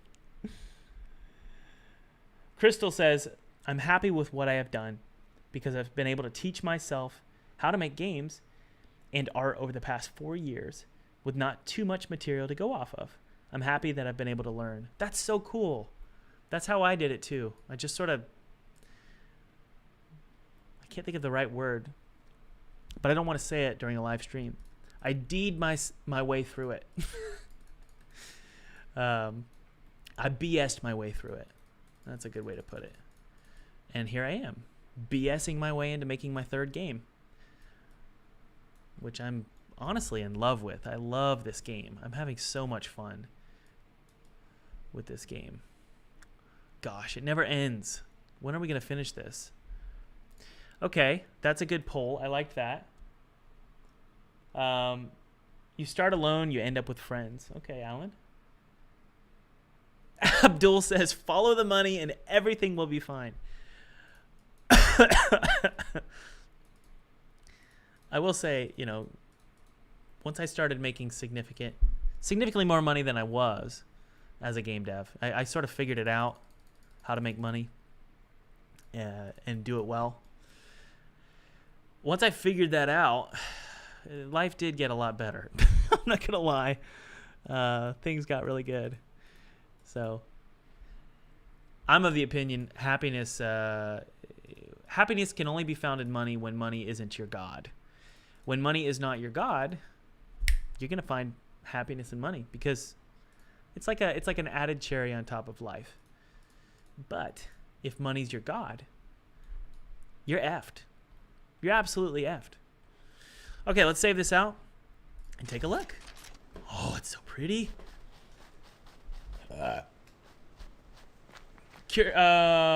Mornay says, Thomas, I'm curious if you go back to play your old games. I do not. And that's the sad thing. You invest all your time and your passion in something, and then it turns out that you don't ever want to play it again. I don't. Sometimes I have to, but no, I don't. Okay, it looks good. Honestly, I like it a lot. Now we need to add snow to the ground, right? Once we get all the snow added to the ground, we can start manipulating the ground and raising it up and making it look more like it's a hill. See what I'm doing here? Hopefully it makes sense. It's a lot like building a house. You don't go, okay, I'm going to build a house. Let's lay the carpet. No, you lay the foundation first. You get the plans. You put the structure together, and then you start decorating. Same is true with terrain. Specifically terrain. Although it is true with 2D as well. All right. Okay, this is important for me to know. This is from Declivever. Generally, people watch live content more for personality than for content. Someone to relate to. I watch because I like your intuition in game design, art style, and attitude. Well, thank you. Well, that is good to know. All right, let's add some snow, you mother effers. Let's go.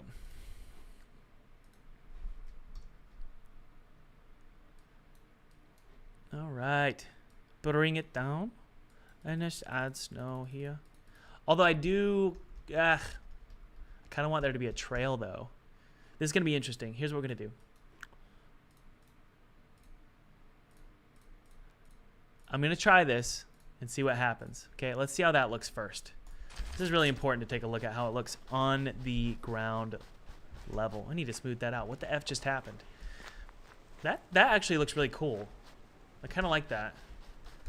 So these just subtle pulses of snow. And then what we'll do is a more solid one. This is so interesting. I kind of like this. Hey, Marion, thank you for the $5. I'm going to go buy myself a...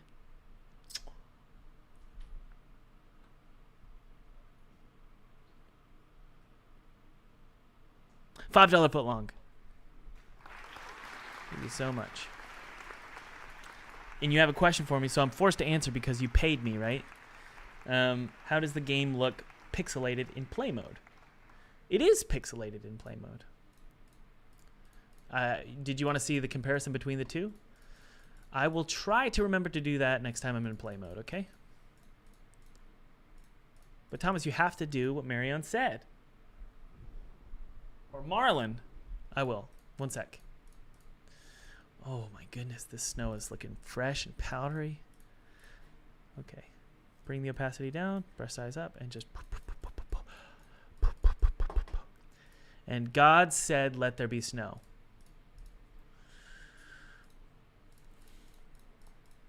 Didn't I? All right. Good deal. Ooh. I like that. And then a little center in here.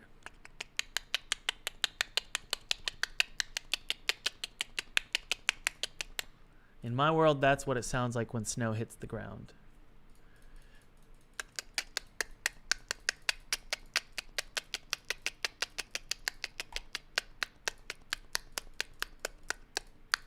Really what I'm trying to do is reduce viewers. Did I do it? No. So you guys want me to keep clicking?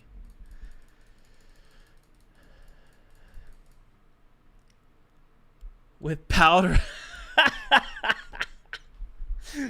That was great. Ignited CMS. Welcome to the Funny Club. Ignited CMS said, with great powder comes great responsibility. That's right. Listen. That was a good joke. I like it. Okay, so we got great powder. We've got great responsibility. Now let's do what I've been wanting to do here. This is going to be interesting. It's going to be difficult. It's going to be a challenge, but it's going to require responsibility. One of the things I want to do here is first check out how it looks, but I'm of the opinion it needs a trail running through it. A trail.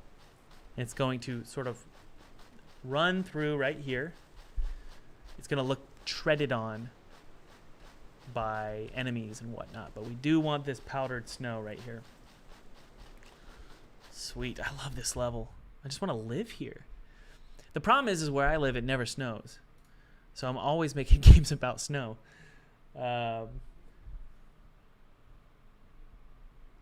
Rowan says, keep the jokes coming. I totally agree. These are funny jokes.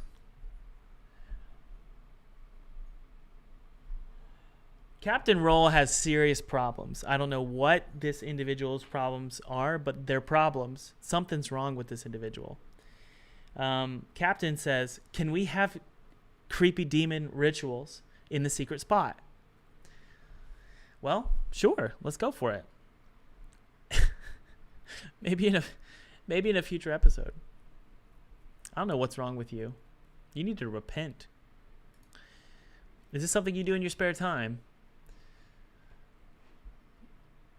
Let's drop down the brush size, and we're just going to we're going to try and create a path. Now, the path is going to be made out of doit, but it's going to be pretty subtle. Trevor says, Thomas, at what stage will you start adding voice acting?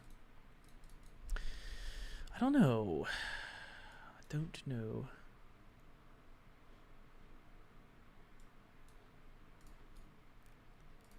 Okay, let's see if we can add a path. This is tough. Okay, but it needs to look really subtle.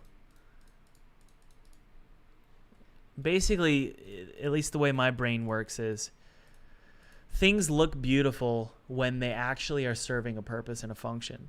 So why am I adding a path?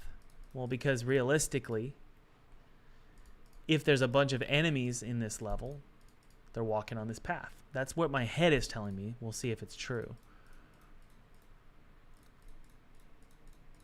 Let's take a look.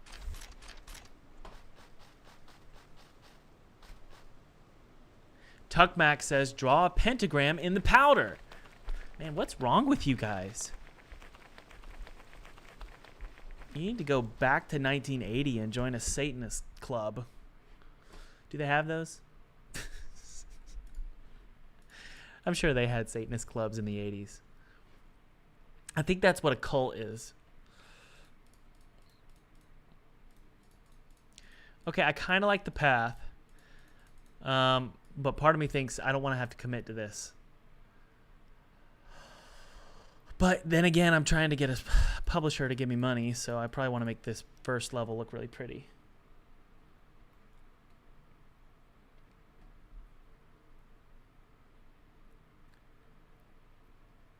Snow news is good news. I like that. That's a good one, Sethy. Way to go.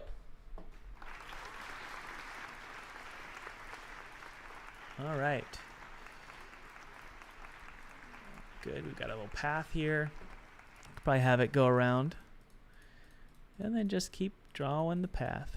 Sometimes there's no path. Sometimes there's a path, right? There we go. That looks a little weird. We'll just do something like that. Okay, guys. So the next thing I want to do with this path, you gotta be really, really subtle here. But I kind of want to dip it down a little bit. Man, it's starting to look good, isn't it? Tell you what. Okay, one of you, oh yeah, was it Marlon? Was that your name? You want to see what it looks like with and without the pixel? So this is what it looks like with it on. You can't really tell. But that's with it on, see? And then with it off is this. It's starting to grow on me, the clean version, but I know that the selling point for this game could very well be that pixel texture. So just in the sense that Kotaku could finally, they can write the headline of their article. Moron Thomas Brush makes pixel retro game, All right, let's dip the... you know what? This doesn't need to be here. I don't like it. It just needs to sort of end there. There we go. The trail is going to end. What is it? Your world is going to end. What's that movie from? Your world is going to end. Who says that? Mumsy, Kotaku still exists. Man, I wish they didn't. I'll tell you what. I do not like any of the press. I can't stand them. Let me tell you something. This isn't political, okay? Just trust me. This is not political. The press can suck my, well, sure. They can suck anything they want on me because they purposefully write headlines that destroy people and hurt people for clicks. It's pretty obvious at this point, okay? And if you don't know that, I'm sorry to say you haven't been listening. GameSpot ripped one of my games apart, and I haven't forgotten it. And the same writer ripped apart The Legend of Zelda Breath of the Wild, which is just like, what are you doing? And then, on top of that, PC Gamer committed, and they told me, they're pulling up Megyn Kelly on me, to be honest. They tell you, we're going to write this article, it's going to be great. And then the day of, they release an article basically smearing you. It's obnoxious. I'm not even hurt by it. It's just embarrassing for them because we all know what they're doing. It's frustrating. Just grow up and be a journalist. You act like children, which, by the way, most of them are. Like just out of college. Sorry.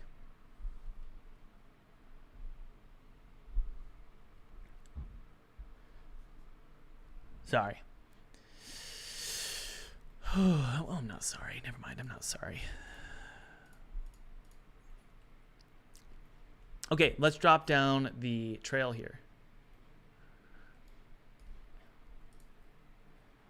So all we're going to do is raise and lower terrain and just pop it down. You got to be really, really gentle with this.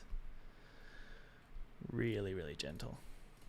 I don't even know if I'm going to reach out to the press when I launch this game. It's like, I haven't seen any value in it. Now, if you're just starting out, it's good to get some coverage so you can slap that logo on your game. Look at that. I love that. So I advise you, if you're just starting out, it's important. I get that, but once you've reached some critical mass with an audience and with people who like your work, and in particular an email list that likes your work, I just don't care.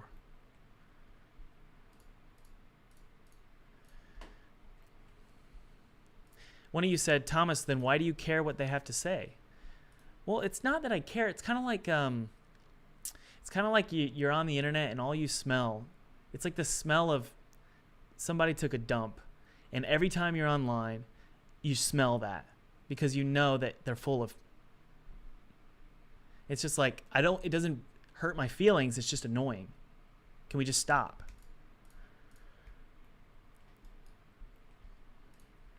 And I think these journalists are definitely losing their power.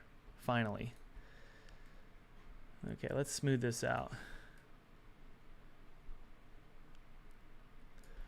Just trying to get this trail looking like a trail.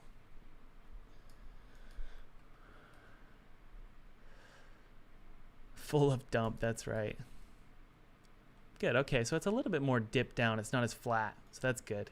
I want this trail to look pretty good. Because if publishers are playing this game, I want them to feel like there's a lot of intention behind even though it's retro, I want them to think it looks really beautiful.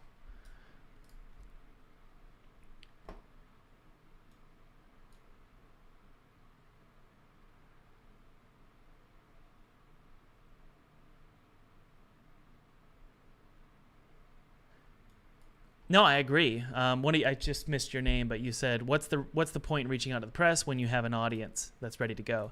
I agree, and that's why I don't see the value in it. But the thing is that unfortunately the press did help. They did help me when I was just starting out. So it's helpful when you're starting out for sure. It's unfortunate, but I can't tell you how much, like, that feeling of knowing that your game's this is what really bothers me. Your game's success can hang in the balance with one 23-year-old's fingertips, or more importantly, what his editor is looking for. That's what's really frustrating. The press, depending on their mood and the time of day and how much money they want to make, they decide what kind of articles they're going to write. And I've been told this by one of my connections that is a writer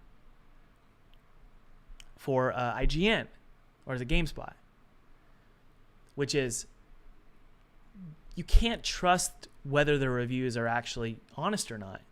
Sometimes they'll just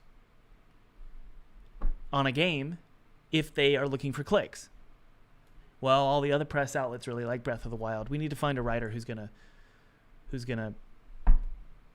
all over the game. That's the most dishonest thing I've ever heard of.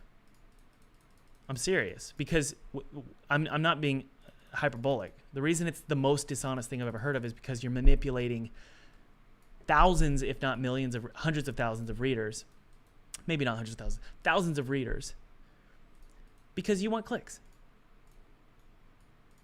It's asinine.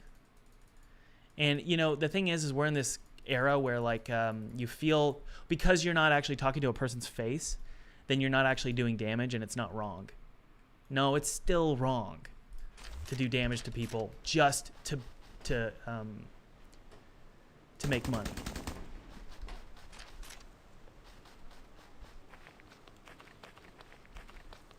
Okay, here we go. Look at this. This looks really good. I really, really like this. That dips down a little too much. We'll smooth that out. But I love it dipping down like that. That's pretty sweet. Okay, so let's smooth that out.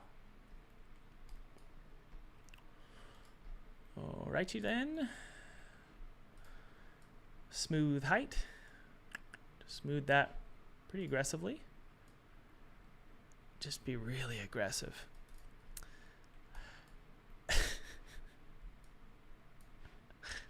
I'm going to raise this up a little bit here. You raise me up.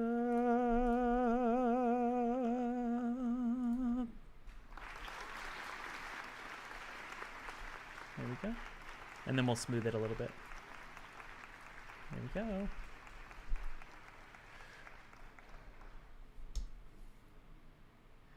The Silver Star says, yep, these people will crush the dreams of people they don't even know just to get ahead. Welcome to the 21st century. Welcome to social media. It's disgusting. It really is. Hate to be that guy that rants about the media, but I'm gonna do it. Because let's be honest, no matter what side of the aisle you're on, no matter what you believe, these people are gonna come after whoever they want to come after. No matter who you are, if they're gonna get clicks, they're gonna get clicks. That's all they care about. And this is coming from somebody who understands the value of a click. I really do understand the monetary value of the clicks I receive.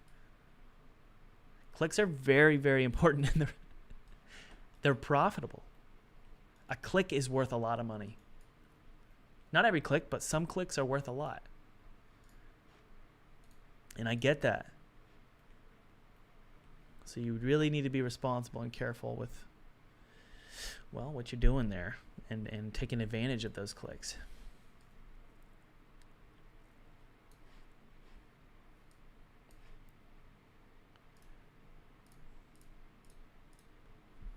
Okay, let's add some one more texture here. I know it's taken a while to get this done here, guys, but let's drop it down a little bit. There we go.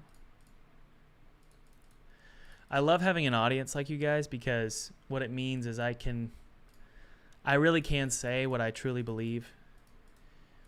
And generally speaking, I don't have to worry about what my publisher thinks or what does this platform think. What is Steam gonna say? What is Apple gonna say? What is Epic Games? Like, let's say Epic Games and I had a deal. Because I have an audience, I can go, okay, You want to tell me how to act and you want to tell me what to say about the press? Well, the majority of my audience agrees with me. So I can just tell them what you said. It's wonderful.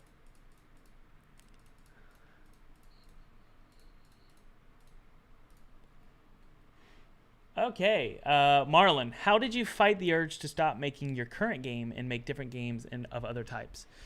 Well, I've been asked this question a lot, and it's a really good question, and I appreciate it. Really great question, and thank you so much for the support. What I would do if I were you is come up with a goal in your head of why you're making games. Not your game, but games in general. And I've found that if it's a monetary goal, it's a lot easier to actually finish your game because you're like, look, I need to make some money here. I can't keep messing around and not making money. For me in particular, I find it really valuable to have dependents, aka a wife and kids, because, well, there's a lot of pressure. It doesn't feel good, but the the end result is good because it's like, I have to finish this game. So most of the time, the things that motivate you to finish a game are actually painful. That's something I've found. Marlon, I would write that down and stick it on your wall. Okay. The things that will motivate me to finish my game will probably be painful. Okay. Here's 2 of them for me. I got to pay the bills. And the second one is my audience will probably rip me apart because I didn't follow through and finish this game. Because I live streamed every day and I told them how to finish games. I sell an online course where I teach people how to finish games. And here I am quitting my game. So that's painful because I'll be honest, sometimes I've been like, oh, can I just quit this game? I don't want to make this. It's not always the case, guys, that you're going to have pain associated with that motivation. But, I'll tell you what. Man, that's the South Carolina coming out in me. I'll tell you what. Some of the best decisions I've made in my life were because something was painful. And I was like, I got to get away from this pain, so I'm going to move that way. It's a good motivator. All right. So, finally, we got this effing trail done. We can start raising up the land.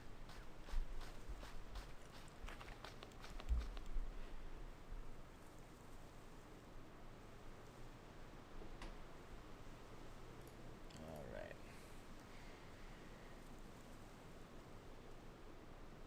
Let's see if this is the real Danny. That's the thing. I don't think it is. It never really is, Remember? Do you guys remember that time when I thought that Mr. Beast showed up? Yeah, that's not the real Danny. But I will pretend you're Danny. Hello, Danny. How are you, Danny? Welcome, Danny. I usually don't like imposters in the chat. So, half of me wants to ban you,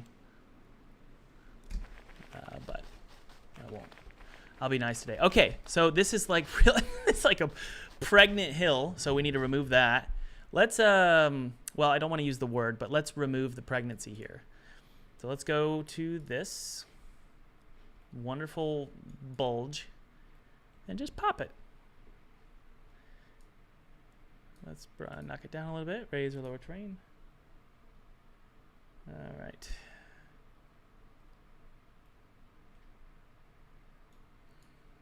Okay, drop it down. And let's turn on the lighting really quick. Okay, it's a lot easier to see with the lighting now. Okay, we can raise it up just a little bit and then smooth it. Here we go.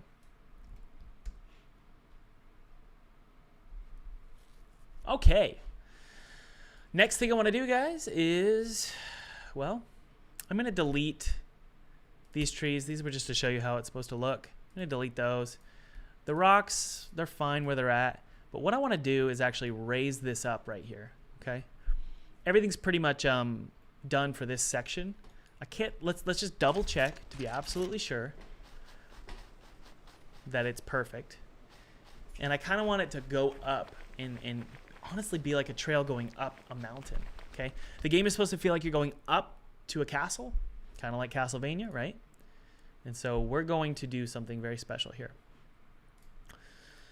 This is one of my favorite things to do because it changes the whole look.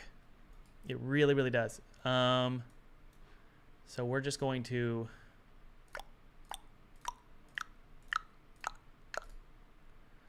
there we go, and maybe do a little bit of this.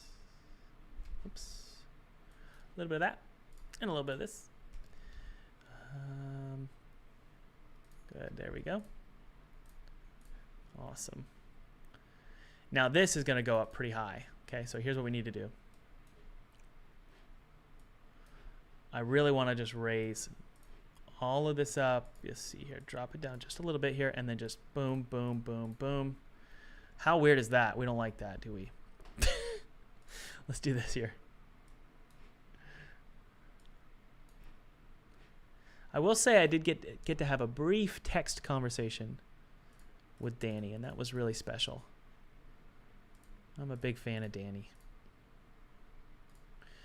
Mainly because I'm mesmerized at how good at editing he is. Unless that's an editor, he is so good at editing. His games are awesome too, obviously. Okay, so we're going to have this hill right here with these trees. We could probably drop that down a little bit. All right, the theory is, well, that this should work. So we'll see. Let's see how it looks. Andrej, welcome, welcome. You're always here supporting me. Thank you. Thomas, seeing that you're making a new level, I was wondering how do you differentiate unique levels and minimize asset creation? Assuming assets aren't outsourced. Seems to get harder with more levels. I'm pretty much using the same assets except for a snow texture, honestly. So, whoa. Okay, that looks okay. It's not wonderful. Let's hit play here and take a look. Again, guys, what's the simulation? What are we trying to simulate here? We're trying to simulate an upward trail going up a mountain.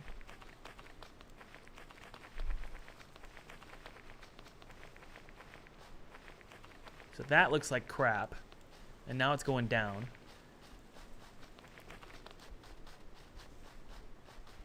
This is kind of cool. See how it just looks totally different? It's really fun. Weird. We're going to go back in time. Okay. Yeah, I don't like what we did here. Let's try one more time.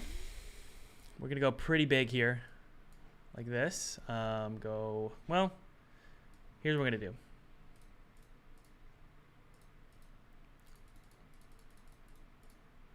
All right.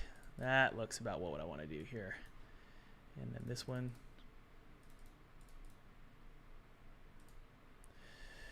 Drop that down.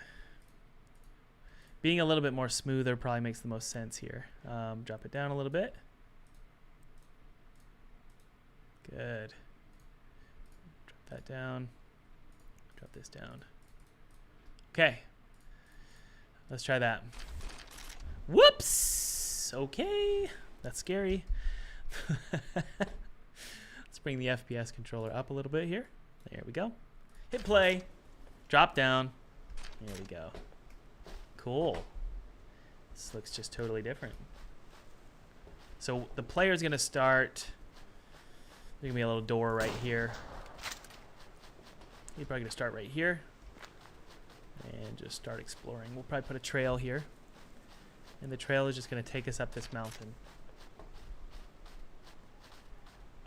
Andros says, "Hey Thomas, I've been watching you since your PDP game." What's that? I don't know what that means, but I appreciate it. Now I've decided to finally say something. Can I ask you something? Well, I mean, you just gave me money. So you're going to have to give me money again. No, I'm kidding. If I can see you in the chat.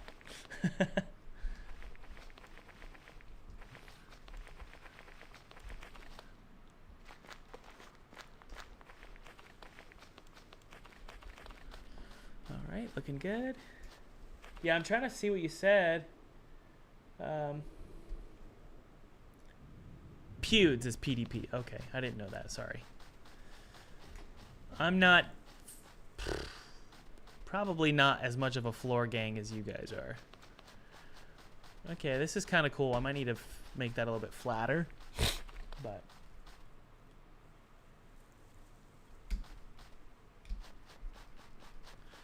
we probably need to raise those up, make them flatter. Let's go over here and take a look.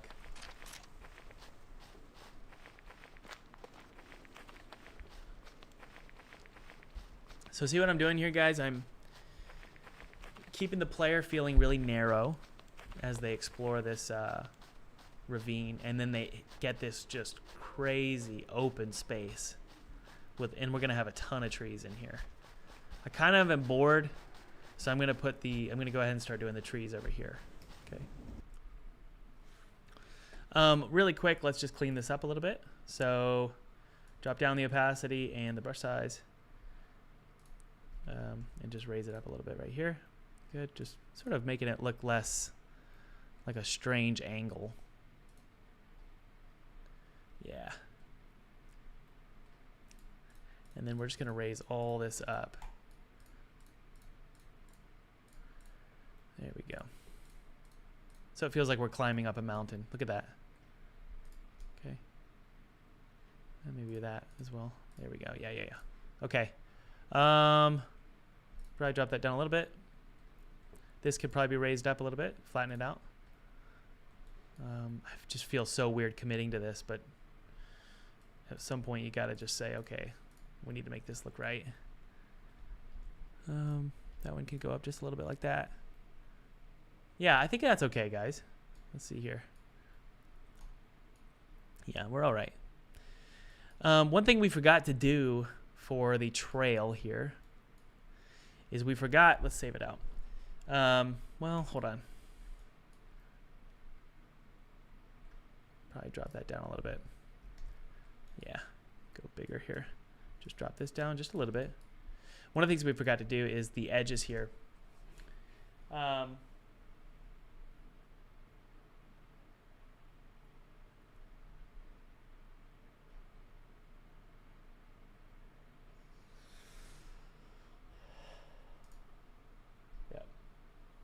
Sorry, one sec here. Yeah, one of the things we forgot to do is raise and lower the terrain in small bits right on the edges here. See that? You're just making it look a little bit more intentional on the edges. You can even drop some down, just like that. Yeah. Makes it look like little pieces of Cliff are coming out. And Cliff is one of my best friends.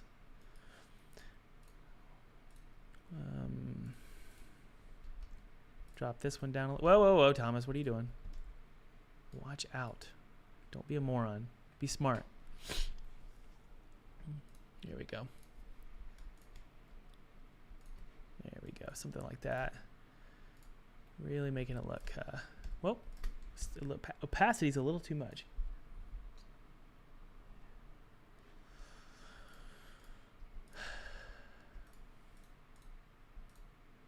Good, okay.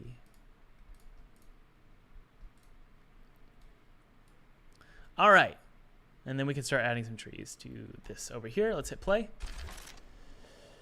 Oh, it's looking really good. What's that? You gonna clean that up. Ooh, now it looks like we're climbing a cliff. Sweet. That looks good right there. I like that. Yeah, this looks pretty good. I like it. Looks old school too, which is what we wanted. That's fine.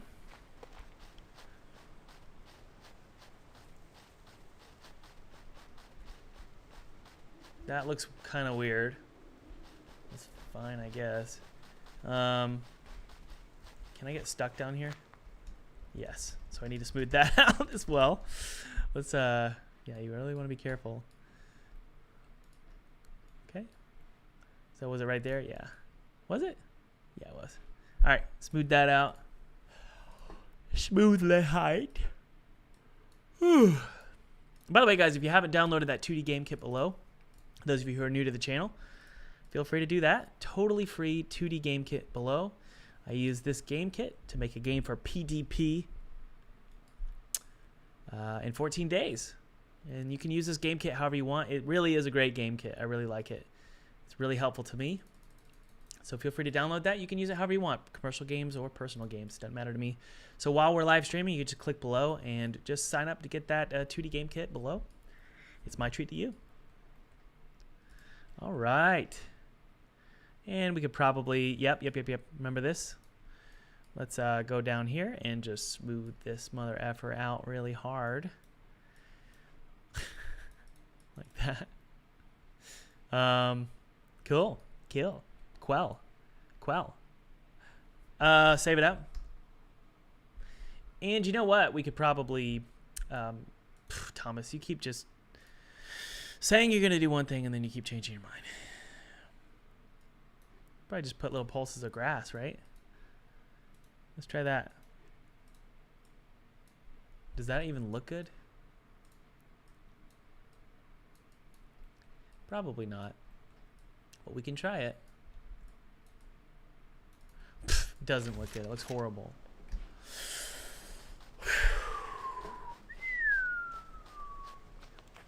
I mean, it doesn't look bad, actually. I kind of like it. But it only needs to be in the snow, okay? But like, well, in the subtle parts of the snow. Like right there. Right there. Right there.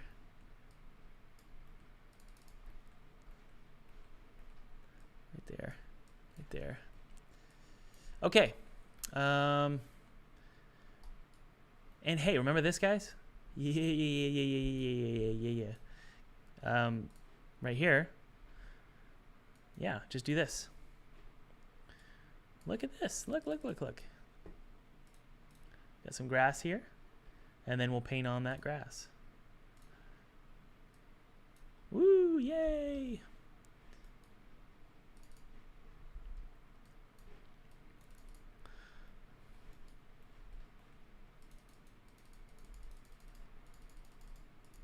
And then this little friend here.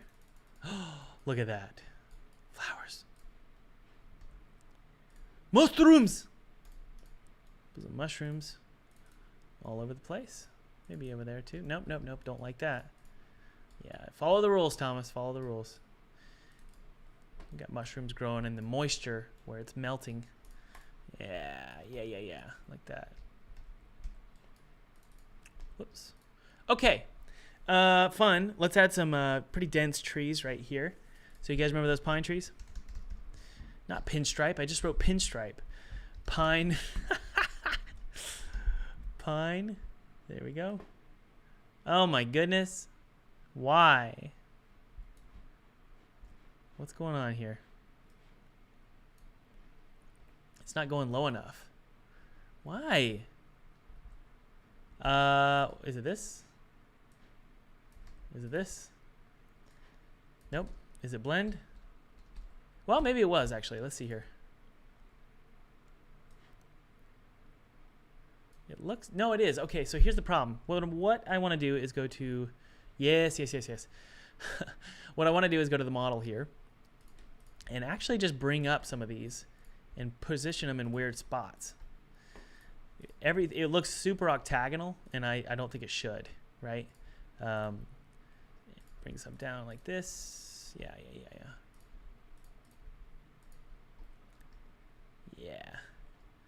Maybe this, you could do something like this. And then even take that and do that. These you could scale like that. Oh, no, like this. Yeah, there we go. This one can go out and up, and that can go up as well. Yeah, okay, that should probably fix the problem. So it looks a little bit more like, yeah, it looks more like roots. So we could just move them here like that. Select and just put a bunch of them in here. Kind of want this to feel like a beautiful grove. Yeah. Okay.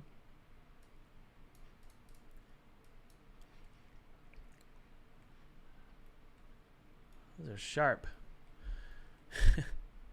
And then go to this one here as well. Select. Yep. There we go. Just keep on keeping on. I could use Prefab Painter. Is there anybody use Prefab Painter? But I found that honestly, I like having control this way. I'm not going to be painting a ton of prefab, so I don't know. All right, let's hit play and take a look. Whoops. Sweet. Why? Why are you moving? Stop. Awesome. I'm going to make some of them bigger. Some men are a bit bigger than others. Who knows what that's from? Name the movie. Don't Google it. Some men are a bit bigger than others.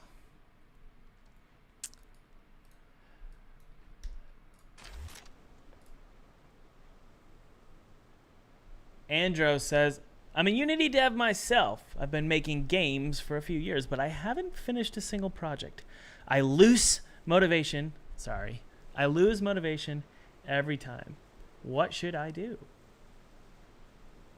Man, I don't know. I can't tell you. Sometimes you need to just start small and finish a project for once. Have you released anything? Because what I do is release something and know how it feels. Because once you get that feeling, you start to pursue it almost like a high. I don't like the way that shadow is looking. It just... I think I know what to do. That was a good question. It's hard to know what you in particular should do. I just know what works for me is, well... Is that better? What works for me is I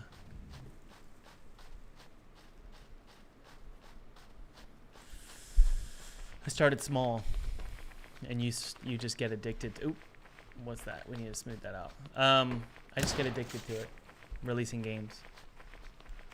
So you instead of pursuing the high of making the game, you're pursuing the high of finishing it. Goodness gracious, this looks so good. I love this level. It's super moody too. Yeah, there's something wrong with this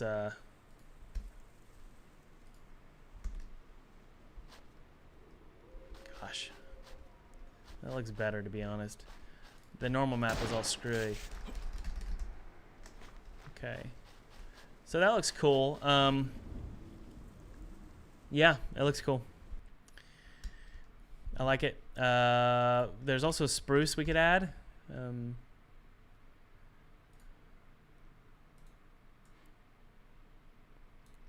We could put one here, but it probably needs to be a little bit bigger.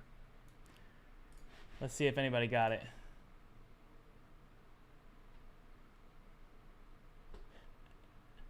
Who knows what it was? Did anybody get it? It's Braveheart. That's right, Salem. Good job. They say, he goes, they've got spears twice as long as a man. And the guy goes, what does he say? Some men are longer than others. It's really funny moment in that movie. I know you guys didn't think it was funny. I think it's hilarious. I laughed. Whatever. All right, we got some spruces here.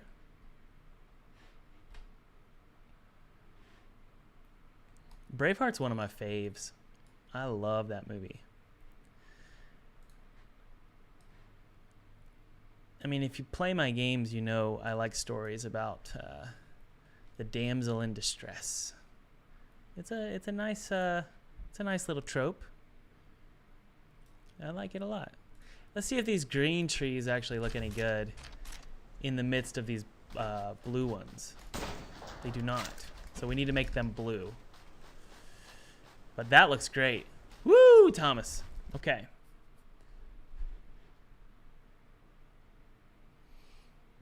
Thomas, do you do Brazilian Jiu-Jitsu? No. I tried learning Muay Thai, and the coach didn't like me, and I made him mad. So I stopped doing Muay Thai. And then I just said, okay, I'm going to work out from home. So I work out. I just do weightlifting every morning in my gym. I got a garage gym, which is really, really cool. Let's duplicate this one, and we're going to call this Diffuse PSD. It's going to be Diffuse Snow. Some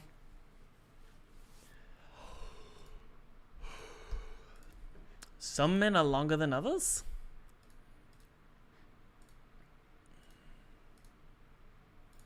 I can guess the color. It's going to be a bluish color. I'm getting tired. Why am I've been live streaming for a long time.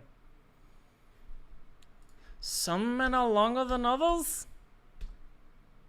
Hey, we got someone in the chat. Who is that? Let's see. Coding and Flow, always in the chat. Thanks for hanging out. Okay, so we're going to delete all of these spruces except for one. And we really need to rename this to something like Spruce Springsteen or something. No, let's not do that. Let's do Spruce Snow. And we need it to have a new material. There it is. Duplicate that. Wait. Nope, we already got one. Okay. Delete it. We already have one. Delete it. This one. Yep. And then bring this over here. Boop. That didn't work. Why did it do that? What? What's happening? Some men are longer than others? Okay. I don't know why that's doing that.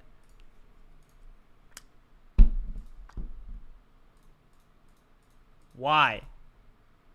Maybe I need to hit play. No?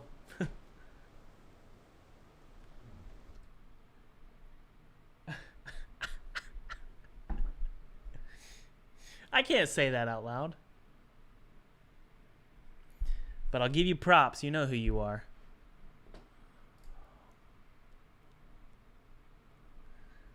Transparency is still disabled? Is it really?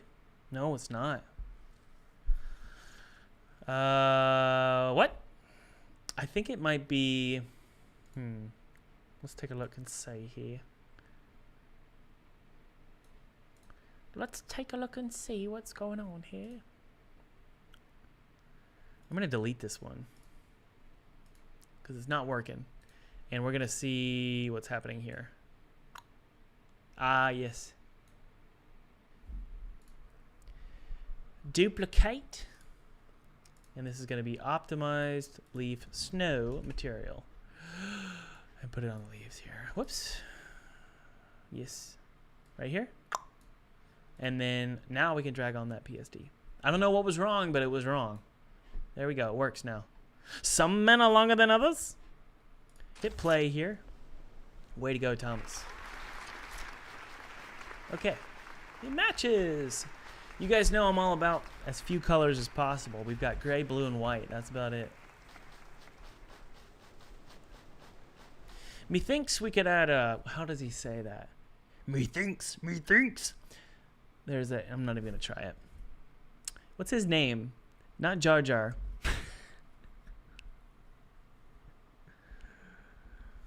What's that movie?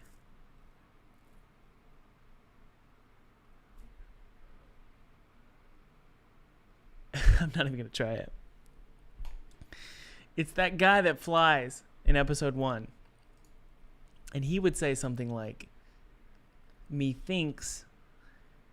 It's a Anakin's slave master. He would say something like what I was about to say. I just can't do it, and I'm not going to humiliate myself. But methinks I want to add snow to these leaves. Watto, that's right. Okay, who agrees with me here? Raise your hand. No, give me a thumbs up if you agree, or a thumbs down if you disagree. prequels were better than the movies that were just released, the recent Star Wars films. Let's do this. Let's go.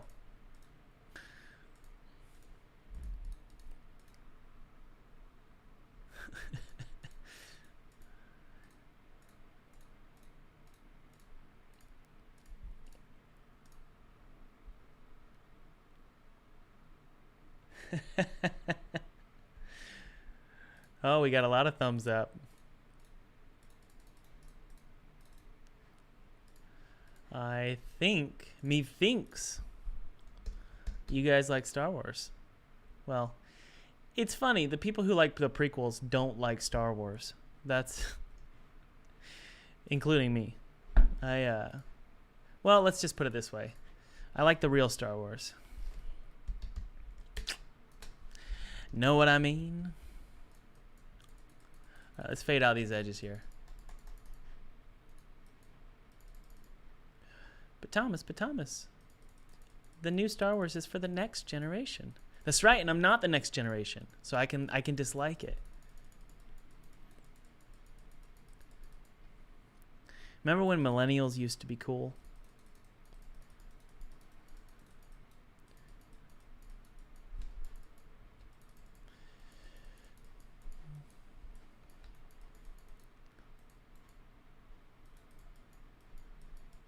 All right. Save that out. Let's take a look. It looks pretty nice. Let's take a look and go inside it. Very nice. You know what? Is the underside correct? Kind of looks green, doesn't it? I don't know. Harry, I don't know. And besides, you don't even know how to fly. What an idiot.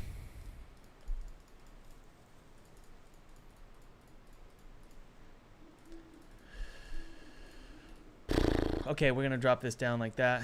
And then we probably just need to blur them, to be honest. That looks really good, though. I like that.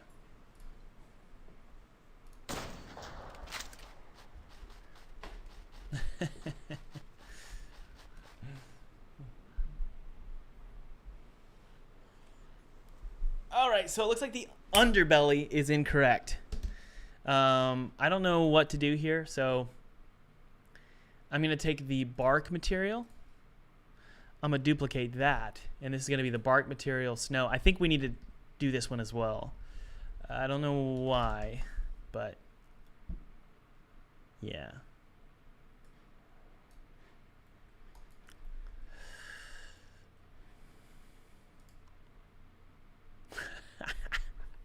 I've got Watto quotes in my head, but I'm not going to say them because I can't do Watto.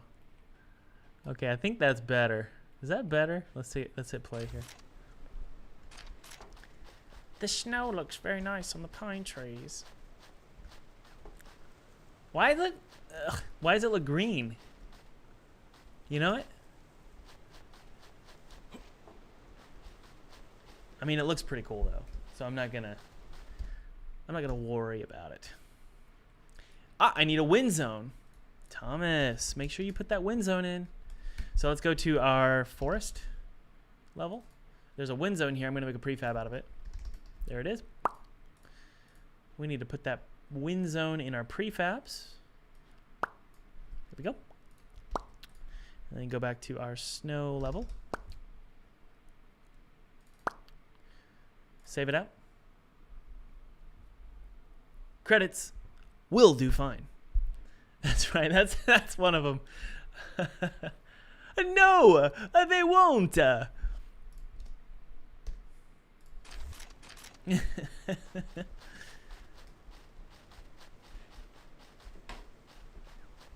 right. So the wind zone is working. Very nice. We probably need to increase it just a tad. So a turbulence of 2 and a turbulence of 3 actually might be cool. Let's see here. Yeah. We got ourselves a windy tree.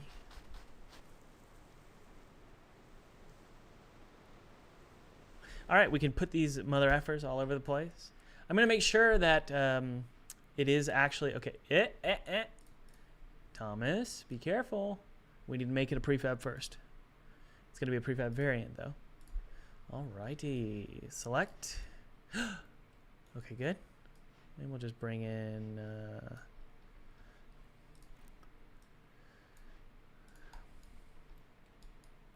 Are you an angel?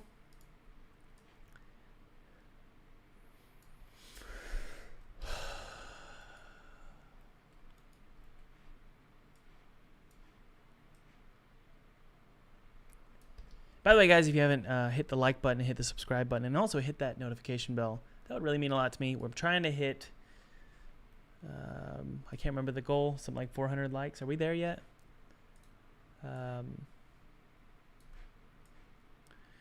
If we hit 400 likes, I will send each and every one of you a Japor snippet.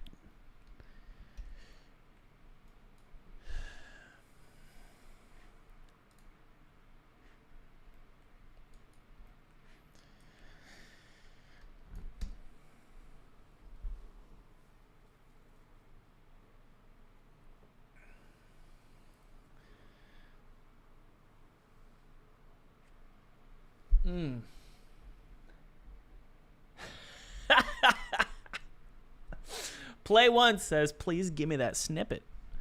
You want my Japor snippet? How does one come up with the word Japor snippet? When on earth does that ever, other than, I guess, on your third or fourth shot of vodka, when will you ever come up with the word Japor snippet? Unless that's a thing. Is that a thing? It can't be a thing. It's got to be only something that Anakin Skywalker came up with.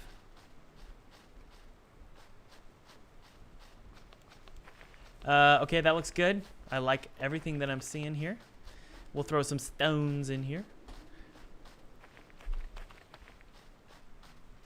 Yeah, guys, seriously, hit that notification bell because it is very important that you show up during my next live stream so that we can talk about Japor snippets. We can talk about Watto. We can talk about Saboba. And I don't even know if we should talk about anything else. All right.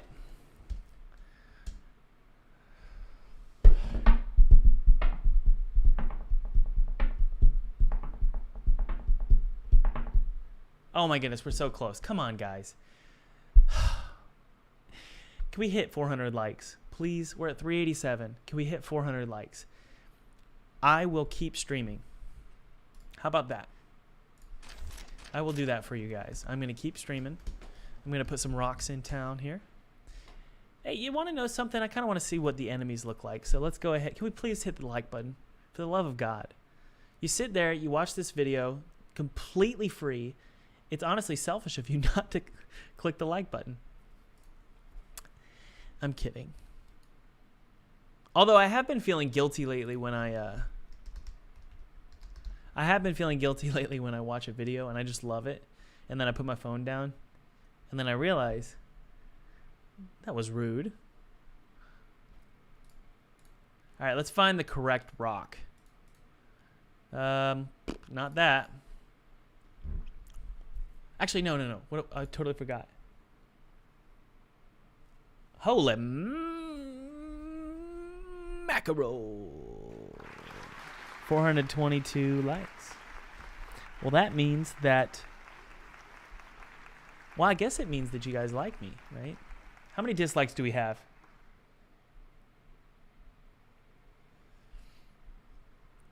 Don't ask, Thomas. They're just going to troll you. All right, we got to bake in this navigation here. So let's go ahead and bake it. And then we can throw in some enemies, right? And they could chase us around and we could shoot them with our shotgun.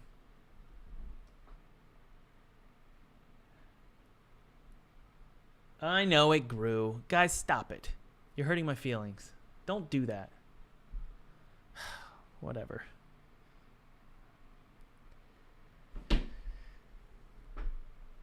Some men are longer than others.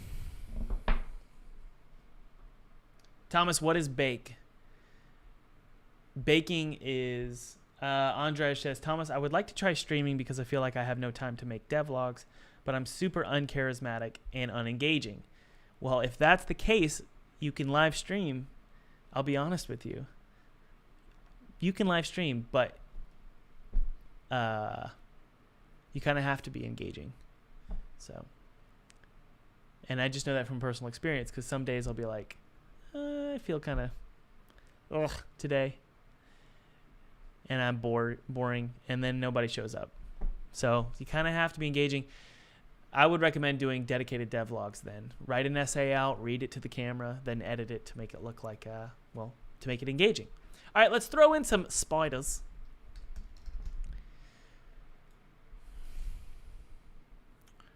I hate spiders. There we go. We can do spider variant 2. R2. R2. Is that the right one? I believe it is. Let's take a look. Is it? Let's hit play. Oh, gosh. Yes, it's the right one. Let's see how the blood splatters. So what do we think, guys? Do you like yellow better than red? I actually really like the yellow, and I think it means that I can get on the Switch. I don't know if they like, I don't know why it's so fuzzy looking.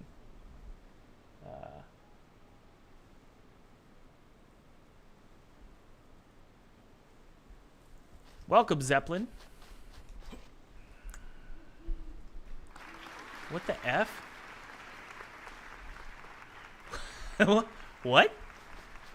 It's like a cart of vomit was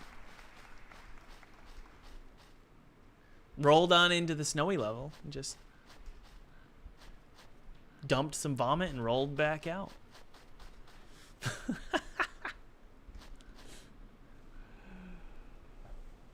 Yellow really is psychologically repulsive. You're correct. Where's the other spider? Let's take a look. Let's see if we can find the spider.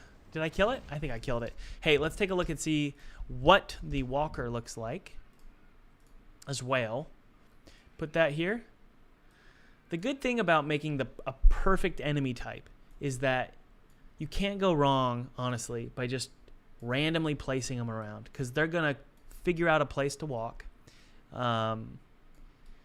The way I've programmed them, and also with the help of AJ, who's the coder of the system here, he's programmed it in such a way, and I've programmed it in such a way, that you can just place them randomly, and they're going to find a path, and they're going to patrol that path. So it's pretty cool. Excuse me. Oh, gosh. Why do you look so dark? Oh, my word. They look totally different in this light.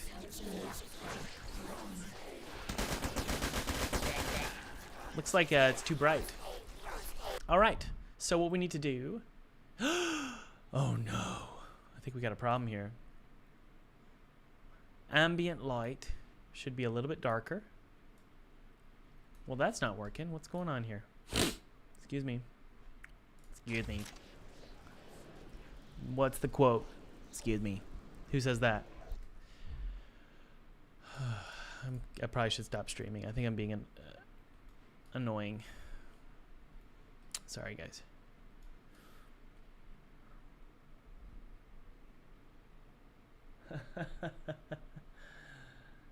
Oh, man. Karen? All right, let's drop down. I think we need to drop down the ambient light. Is that what it is? I guess so. Crap.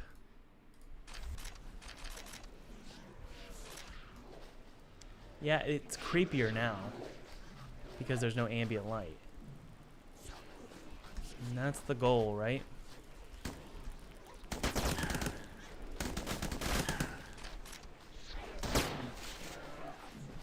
Maybe just bring it up a little bit. And it's so funny because I thought I fixed this.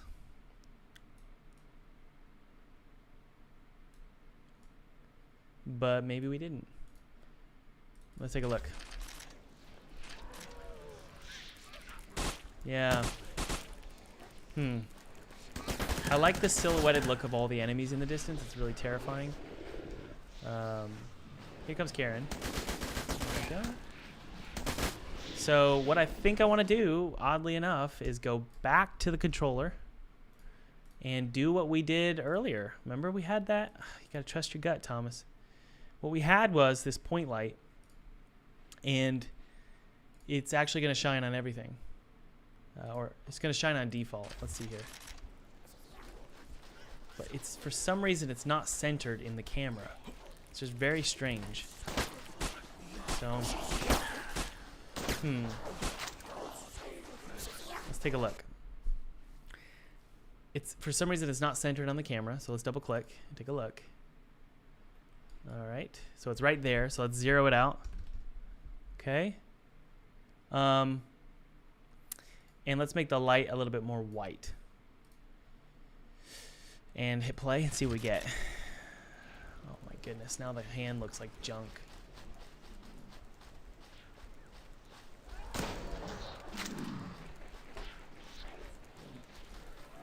Do you guys see what I'm doing?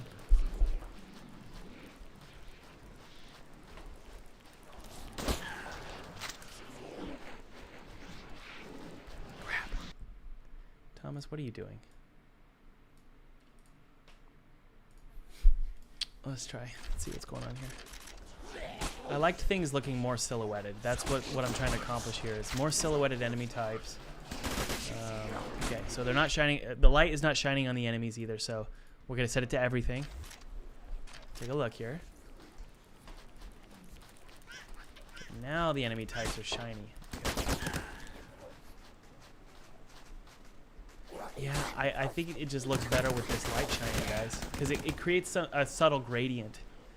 So the light is shining out of the player. But I do wonder if, if we took that light and we brought it up a little bit. Yeah. Something like that. Maybe bring the range down a little bit. Bring the intensity up and the range down. Nope. Come on, Thomas. What are we doing? Bring it up like this. Drop the intensity down. And make it a little bit more red. Okay. I think I got it. I kind of like that. Yeah, that's what I like. Okay. So, what we need to do is copy these settings here. Paste them. And then hit apply. And we need to make sure that this light looks good on the forest, okay? So go back to the forest. I know for certain with the forest, I'm going to go to the lighting here, go to the environment, and bring down the ambient color. Okay? Hit play. Okay, it looks good. Uh-oh, trees are screwy. And there's snow. What? Oh, Thomas. Let's take a look here.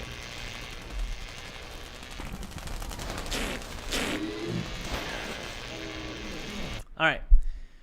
So this sucks. Well, I think I know what's going on. It's actually not that hard to fix. We're gonna fix this now, really quick. This tree here. It's Spruce 2. Let's take Spruce Springsteen. Yep, Spruce Springsteen. His bark has the incorrect. Yes. There we go. And then same with this.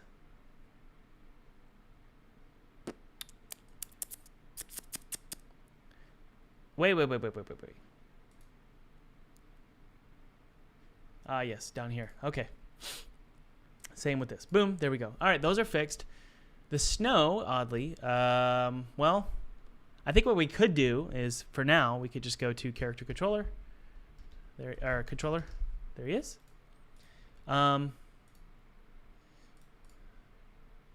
Snow. I could just disable it for now. All right, back to where we were. Good. Is it really loud? I'm sorry, guys. Yeah, it is. Okay. Okay, Zeppelin, thank you very much for your support. That means a lot to me. All right, guys. That's about all I've got time for today. Thank you so much for joining my stream today. It was so much fun. I'm dead serious. It really means a lot that so many of you showed up today.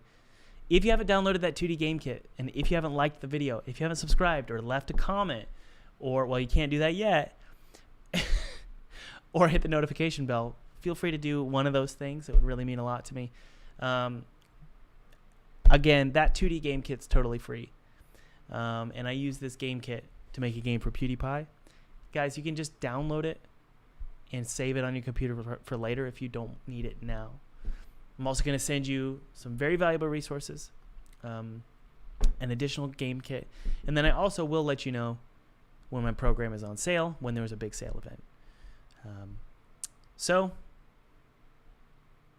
Hey, oh, by the way, for those of you who are just joining us, or I guess for all of you, really, this is a new thing. If you've got a funny time code you really enjoyed a part of this stream, let me know in the comments after this video ends.